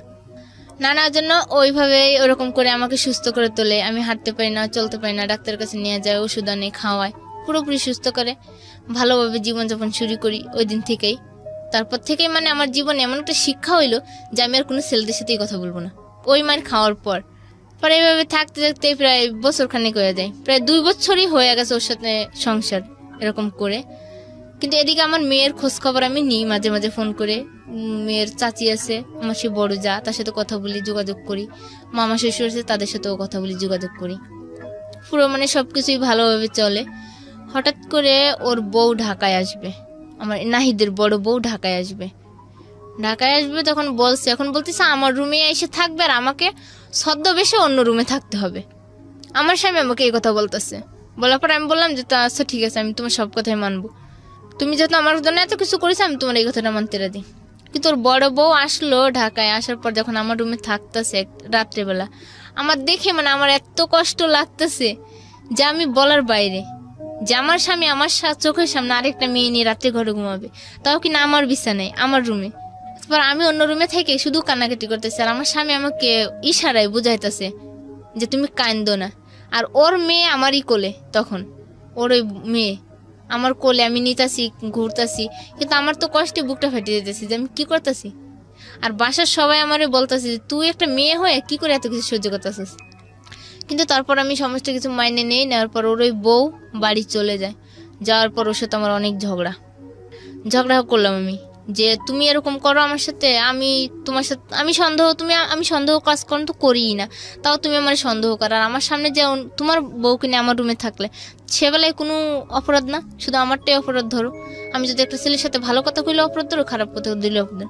মানে এই বিষয় নিয়ে পারিবারিকভাবে অনেক ঝগড়া হয়। ঝগড়া হওয়ার পর ও আমাকে মারে, আবার যখন মারে তখন আমাকে মাইরে টেরে পরের একদিন পর আমাকে বাজার করার জন্য টাকা দেওয়া যায়। আমি কি করি, বাজার করার টাকা দিয়ে আমি বাড়িতে চলে গেছি পলায়। বাড়িতে যে আমার পুরো সিদ্ধান্ত যে আমি আর আসবোই না ঢাকা, আর ওর সাথে কোনো যোগাযোগই করবো না। তারপর বাড়িতে থাকি 1 মাসের মতো, 1 মাস 25 দিনের মতো থাকি। থাকার পর এখন দেখি যে না, ওরে ছাড়া আমার জীবন চলতেছেই না, আমি ভালো থাকতে পারতেছি না, মন শুধু ওর কাছেই থাকে সারাক্ষণ। যে ও তো আমার যতটা আঘাত দিছে তার থেকে দ্বিগুণ তো ভালোবাসছে, আমাকে ভালো করছে, ভালোভাবে বাঁচা শেখাইছে। মানে ওর ভালোর দিকটা মনে করতে গেলে আমার সবকিছু ভুলে যেতে হয়, আমার কষ্টের দিক কথাগুলো। তারপর আস্তে আস্তে যোগাযোগ করতে করতে আমি ঢাকায় আসি। তারপর আবার আমার গাড়িতে যখন আমি বাড়ি যাই তখন আমার গাড়িতে একটা ছেলের সাথে যোগাযোগ হয়, গাড়ির হেল্পার ছিল সে। যোগাযোগ হওয়ার পরে আমি বাড়ি থেকে যে পলায় আসার জন্য এখন তো আমার কারোর তো একটা স্থান ধরতে হবে যে আমি ঢাকায় আসবো। আমার কাছে টাকা পয়সাও খুব কম, টাকা পয়সাও নাই বেশি একটা। তা আমি আমার এই নাহিদের কাছে ফোন না করে আমি ওই ছেলেটার কাছে ফোন করে ওর সাহায্য চাইছি তো আমার বলতেছে তুমি রাত্রেবেলা আসবা পলাই বাড়ি থেকে, তো একটা ছেলের কাছে একটা পরিচয় নিয়ে তো থাকতে হইবে একটা বাড়িতে, তো তুমি আর আমি স্বামী স্ত্রী পরিচয় নিয়ে থাকবো। তাই আমি বললাম যে আচ্ছা ঠিক আছে, স্বামী স্ত্রীর পরিচয় দিয়ে থাকবো। থাকার পর ওই ছেলেটার সাথে আমি ওই রাত্রে ওইখানেই স্বামী স্ত্রীর পরিচয় দিয়ে থাকি। থাকার পর পরের দিন নাইটে পরে সারাদিন থাকি, রাত্রেবেলা আমরা গাড়িতে ঢাকায় আসি।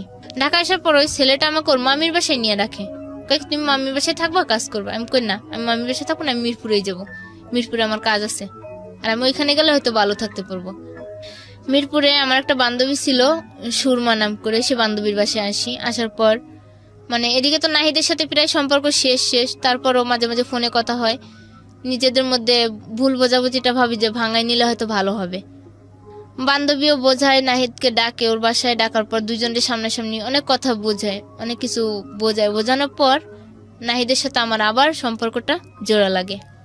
এই গেছে 17 সালের আর কি, 2017 সালের ফেব্রুয়ারি মাসের 1 তারিখে আমরা রুম নিই, স্বামী স্ত্রী রুম নিয়ে থাকি আমরা। বেশ 1 বছর ভালোভাবেই চলে, সংসারটা অনেক ভালোভাবেই চলতেছে। কিন্তু তার মধ্যে ফেব্রুয়ারি মাসে যখন রুম নিব তখন ও আমাকে বারবার একটা কথা বলতেছে তার আগে, যে দেখো তুমি যা করতেছো ভাইবে চিন্তা করো, আমি কিন্তু তোমাকে 1 টাকাও দিতে পারবো না। তা আমার মাথায় চিন্তা করতে যে 1 টাকা না দেখ, আমি গার্মেন্টস করতে পারবো, গার্মেন্টস করে আমার সংসার আমি চালাতে পারবো, কিন্তু ও তো আমার পাশে থাকবে। তা এর মধ্যে আবার ওই ফেব্রুয়ারি মাসের আগে ও আমাকে মারে, মানে আমারই একটা ভুলের জন্য। ও আমাকে একটা কথা জিজ্ঞেস করিস, আমি ওর কাছে না স্বীকার করছি যে না আমি এই কাজটা করিনি, কিন্তু আসলে যে এই অন্যায়টা আমি কইরা আসছি বাড়ির থেকে, কিন্তু ও জানে, ও জানতে পেরে আমাকে বারবার দিয়েছে। কিন্তু ও যখন আমাদের কোরআনের দোহাই দিয়ে বলল যে তুমি কি কোরআন হাতে নিয়ে বলতে পারবা, তাই আমি বললাম যে না আমি এই কথাটা বলতে পারবো না। তখন আমার সত্যটা ওর কাছে স্বীকার করে নিলাম। নেওয়ার পর ও আমাকে এমনভাবে মারলো, আমার বাম পাশের চোখের নিচ পুরো কালো হয়ে যায় রক্তে, আবার ঠোঁট মুখ অনেক দাগে ভরা যায়, মানে সব রক্তের স্পট। আমার হাত একটা মানে এমনভাবে ব্যথা দিছে, হাত ফুলা উঠছে ডাইন হাতটা। অফিসে গিয়ে সবাই বলছি কি যে আমার কলপারে পড়ে গিয়ে এই অবস্থা হয়েছে। কিন্তু ও আমার সাথে মারার পর আমাকে আমার নাকের উপরে এমন জোরে একটা বাড়ি মারে ইট দিয়া, তা আমার নাকটা আর কি মানে রক্ত বেরোতো নাকের উপর দিয়া। পরে আমি এখন কি করব, মানে ও ফোন বন্ধ করে দিছে, আমার ফোনটাও নিয়ে গেছে, এখন আমি কি করব মাথায় কিছু আসে না। কারণ আমার এই বান্ধবী বোঝায় ও ঠিকই আসবে তোর কাছে, তোর বিশ্বাস যেহেতু আছে ও ঠিকই তোর কাছে ফিরে আসবে। আসার পর আমি তাও ওর পিছু আমি রাস্তা পর্যন্ত গেছি, ওই রাস্তায় যাওয়ার পর ও আমাকে মারছে, রাস্তায় ফেলায়, রাস্তার আমাদের গেটের সামনে গিয়া মারছে। মায়েরা এমন মার দিছে আমার, আমি পুরো অজ্ঞান হয়ে গেছি এখানে। অজ্ঞান হয়ে যাওয়ার পর আমার এই বান্ধবী বাসার থেকে বেরিয়ে আসে যে ও এতক্ষণ হয়েছে গেছে এখনো আসতেছে না কেন, আসে দেখে আমি রাস্তার ভিতর অজ্ঞান। পর আমার বান্ধবী আর তার বোন আর একটা মেয়ে ছিল, সেই মেয়েটা আমাকে ধরে উঠাইছে। ওঠানোর পর ওই নাহিদ বাসায় না গিয়া আবার ফিরে এসছে ওইখানে। আয়সা যখন ওরা আমাকে তুলছে, আমার জ্ঞান ফিরাইছে, তখন ও আয়সা আবার আমার পেটে লাথি মারছে একটা, আমার নিচ পেটে, মানে এত জোরে একটা লাথি মারছে মায়ের। হ্যাঁ নাহিদেই, মানে এমন জোরে একটা লাথি মারছে, মায়েরা বলতেছে কি তোর জীবনটাই আমি আজকে বের করে দেবো, তুই যাতে আর এরকম কোনো কাজ না করতে পারোস। তাও মারছে পরে ওরা 3 জনে ফিরাইছে, ফিরে আমাকে নিয়ে গেছে বাসায়। যাওয়ার পর নাহিদরা আমি এখন ওর জন্য পুরো পাগল। ও যে আমাকে এতটা মারছে বা কষ্ট দিছে তাতেও আমার কষ্ট মনে হচ্ছে না, তাও মানে ওর জন্যই আমি পাগল যে ওই আমার জীবনে থাকবে আর আমি ওর জীবনে থাকবো, তাও আমি ওকে ছাড়তে পারবো না। মায়েরটা চলে গেছে, তারপর 2 দিন পরে আমার নাক থেকে এত রক্ত পড়ে, আমি মানে কিছুই করতে পারতেছি না, কি করব। আমার কাছে একটা টাকাও নেই যে আমি নিজের জন্য ডাক্তার দেখাবো। নাহিদও পুরো যোগাযোগ বন্ধ। তারপর আমি হঠাৎ করে আমার মাথায় একটা বুদ্ধি আসলো যে মানুষ তো টাকার জন্য কত কিছুই করে, তা আমি না হয় লাস্ট পর্যায়ে একটা ভিক্ষার থালা না হয় আমার হাতে উঠবো। আমি এটাই মনে মনে ভাবলাম যে আমি ভিক্ষা করবো, তাহলে ভিক্ষা করে হলো আমি নিজের জীবন বাঁচাবো, কিন্তু আমি আগের জগৎ আর ফিরবো না, আগের মতো আর খারাপ কাজ করে টাকা আনবো না, মানে আমার চিন্তা ধারণা এটাই আসলো। তারপর আমি অফিস ছুটি নিলাম 5টায় নিয়ে আমার একটা বোরকা ছিল তখন, বোরকাটা মানে নর্মালি গ্রাম এলাকার বোরকা, ওটা পরে মুখটা ভাইদে উন্না দিয়া আমি পুরো চলে গেছি, মানে কষ্টে ঠেলে যে কি করবো টাকার জন্য। পরে আমি পুরো মিরপুরে 1 নম্বরে মার্কেটে লোকের কাছে টাকা চাইলাম। টাকা চাওয়ার পর 199 টাকা না কয় টাকা যেন উঠছে, তাও অনেক পরিশ্রমের পর। কিন্তু তখনই বুঝতে পারলাম যে ভিক্ষা করে টাকা ইনকাম করা কত কঠিন আর ওই জগতে থাকার কত সহজ। ওই ওই জগৎ জগৎটায়। বলতে যে প্রস্টিটিউশনের যে জগৎটার কথা বলতেছেন, হ্যাঁ।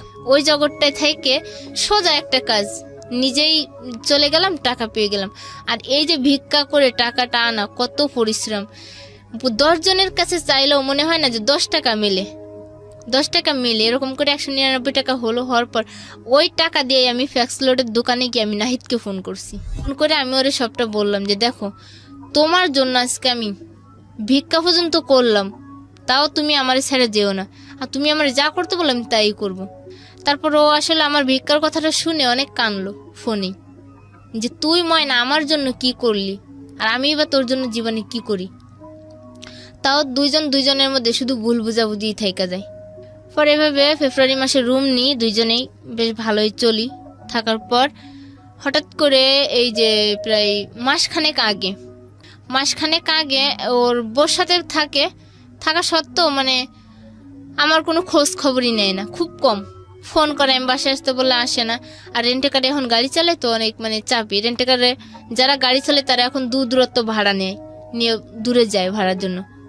তা আমাকে আসতে পারে না, আমাকে এই কথা সেই কথা দিয়ে বোঝায়। তো আমি ওকে একটা দিন না দেখলে মনে করেন থাকতেই পারি না।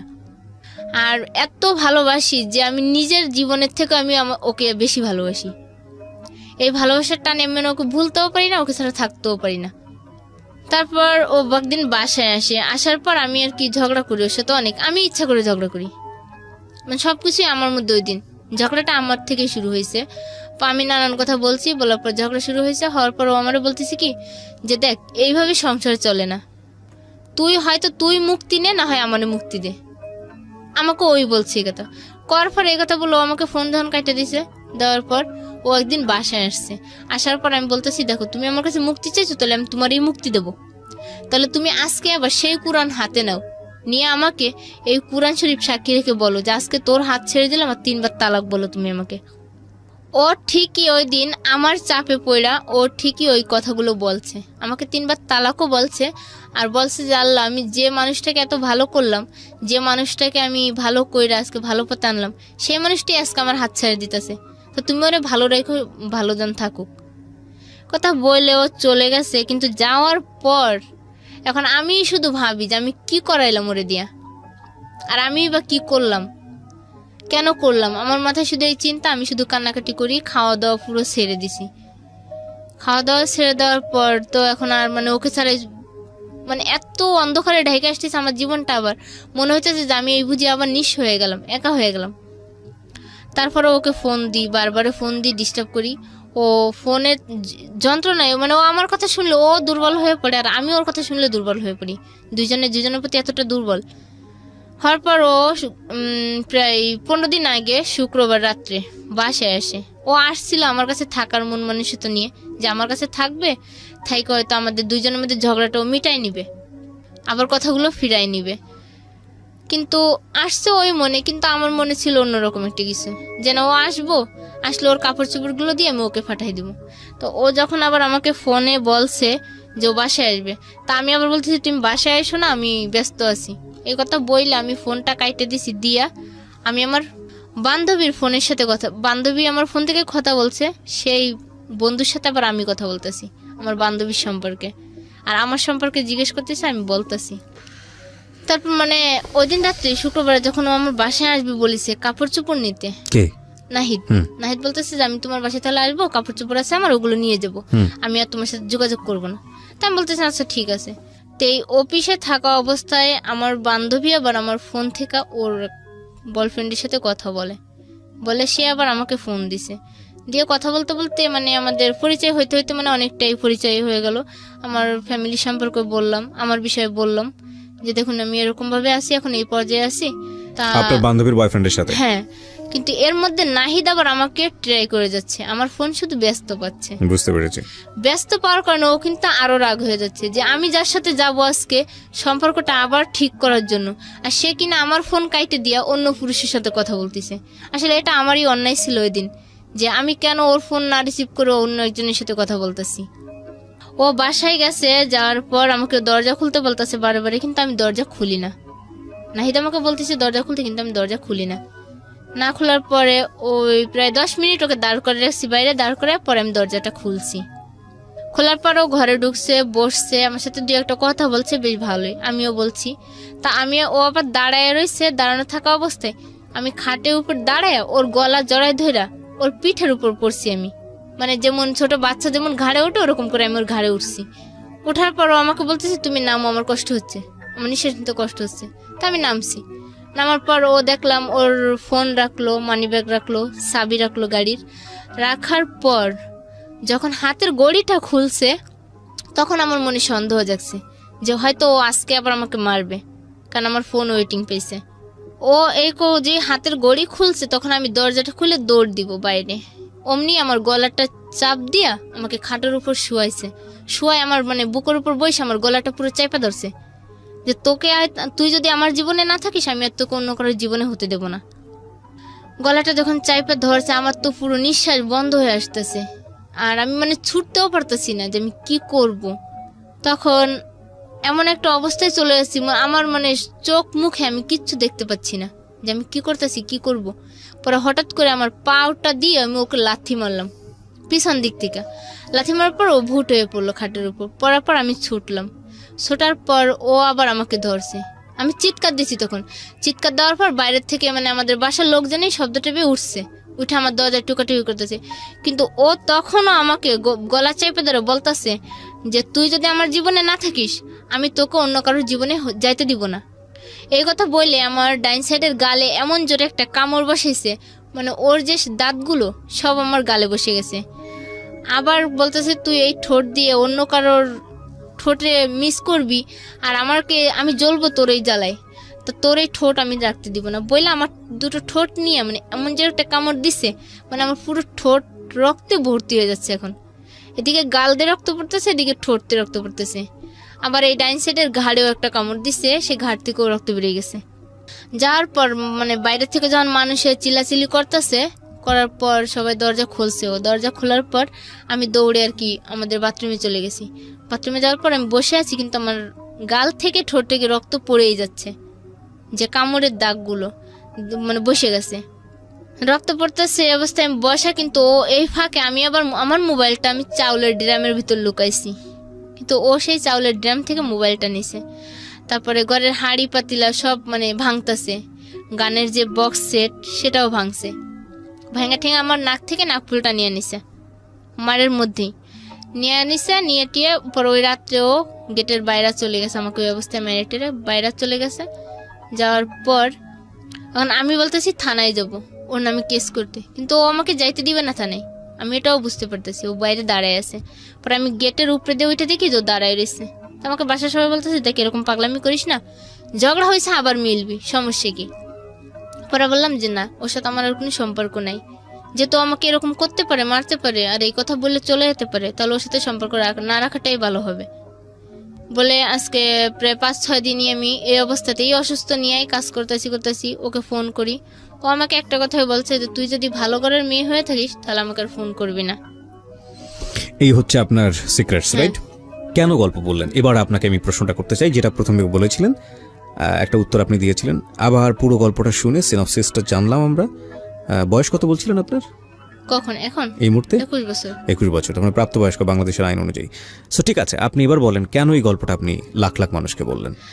বললাম যে হয়তো যে আমি জীবনে যে ভুলটা করেছি, যে ভুলটা হচ্ছে যে আমার প্রথম স্বামীর সংসারে থাকা অবস্থায় আমার সাথে যেটা হয়েছিল সেটা যদি আমি আমার স্বামীর কাছে শেয়ার করতাম বা কারোর কাছে শেয়ার করতাম তাহলে হয়তো আমার জীবনটা এরকম হতো না। এক্স্যাক্টলি। এবং এখানে আমার বলার যেটা, যে স্বামীর সাথে যদি ওয়াইফ এই বিষয়টা এরকম বিষয় শেয়ার করে, হাজব্যান্ডের উচিত হচ্ছে তার সাথে বন্ধুর মতো থেকে তাকে সাপোর্ট করা, যেটা অনেক সময় হয় না বাংলাদেশের কালচারে, যে কারণেই হয়তো মেয়েরা এই সাহসটুকু করে উঠতে পারেন না, যেটা আমরা আজকের এই যে গেস্ট যিনি ময়না তার জীবনে দেখেছি।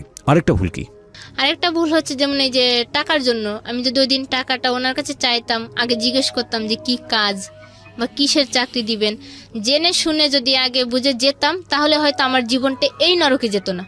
আমি টাকার জন্য বরং বলি না, আমি বলি যে পুরো সিস্টেমটাই আসলে ভুল। কারণ আপনি যে দ্বিতীয় বিয়েটা করেছেন, সেই দ্বিতীয় বিয়েটা আমার মনে হয় এটা একটা ভুল সিদ্ধান্ত ছিল।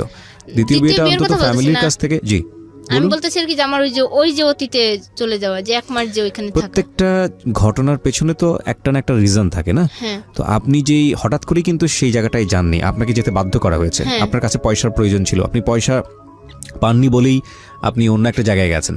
কিন্তু এই যে পয়সার আকাল তৈরি হওয়া, সেটার জন্য তো আপনার দ্বিতীয় বিয়েটাও অনেকখানি দায়ী। হ্যাঁ, এটা ঠিক আছে, অনেকখানি আপনি যদি লেখাপড়াটা চালিয়ে যেতেন, যে কোনোভাবে হোক লেখাপড়াটা যদি সামনের দিকে নিতেন, আপনি যদি গার্মেন্টসেও জব করতেন, তাহলে তো আপনার এই অবস্থাটা আজকে হতো না। হ্যাঁ, এটা ঠিক আছে, হতো না। কিন্তু মানে আমার তো ওই সময় মানে কোনো রাস্তাই খোলা ছিল না। যে একদিকে ছিল যে ওরা আমাকে 1 লাখ টাকা দেওয়ার যখন কন্ট্যাক্ট করছে যে 1 লাখ টাকা দিব আর তোমরা ওই মেয়েটাকে আমার সামনে এনে দিবা, আমরা ওকে যা করার পরে করবো। কিন্তু এই বাঁচার জন্য আমি নাহিদকে ধরছিলাম। আর নাহিদ আমাকে যতটা মানে ভালোবাসা, চেনহ, স্ত্রী মর্যাদা দিছে, তাতে আমি দিন দিন ওর প্রতি দুর্বল হয়ে গেছে। আর ওর সাথে আমার জীবনটা জড়াই গেছে। এখনো কি আপনি নাহিদকে ভালোবাসেন? এখনো ভালোবাসি বলতে, গতকালকে আপনারা যেহেতু আমাকে ফোন করছিলেন, হয়তো উনিই রিসিভ করছিল ফোনটা। জি। কারণ আমার ফোনটা ওনার কাছেই ছিল। উনি রিসিভ করছে, উনি রিসিভ করার পর উনি আপনাদেরকে আমার নাম্বার দিচ্ছে, দেওয়ার পর আমার সাথে কথা হয়েছে আপনাদের। হওয়ার পর আমি ওনার কাছে ফোন করছি, আমি নাহিদের কাছে ফোন করছি, করে বলছি যে জীবনে হয়তো কোনো একটা ভালো মুহূর্ত ছিল আপনার কাছে। আর আমি সবসময় বলতাম, আপনাদের এই গল্প আমি আজকে 3 বছর ধরেই শুনি।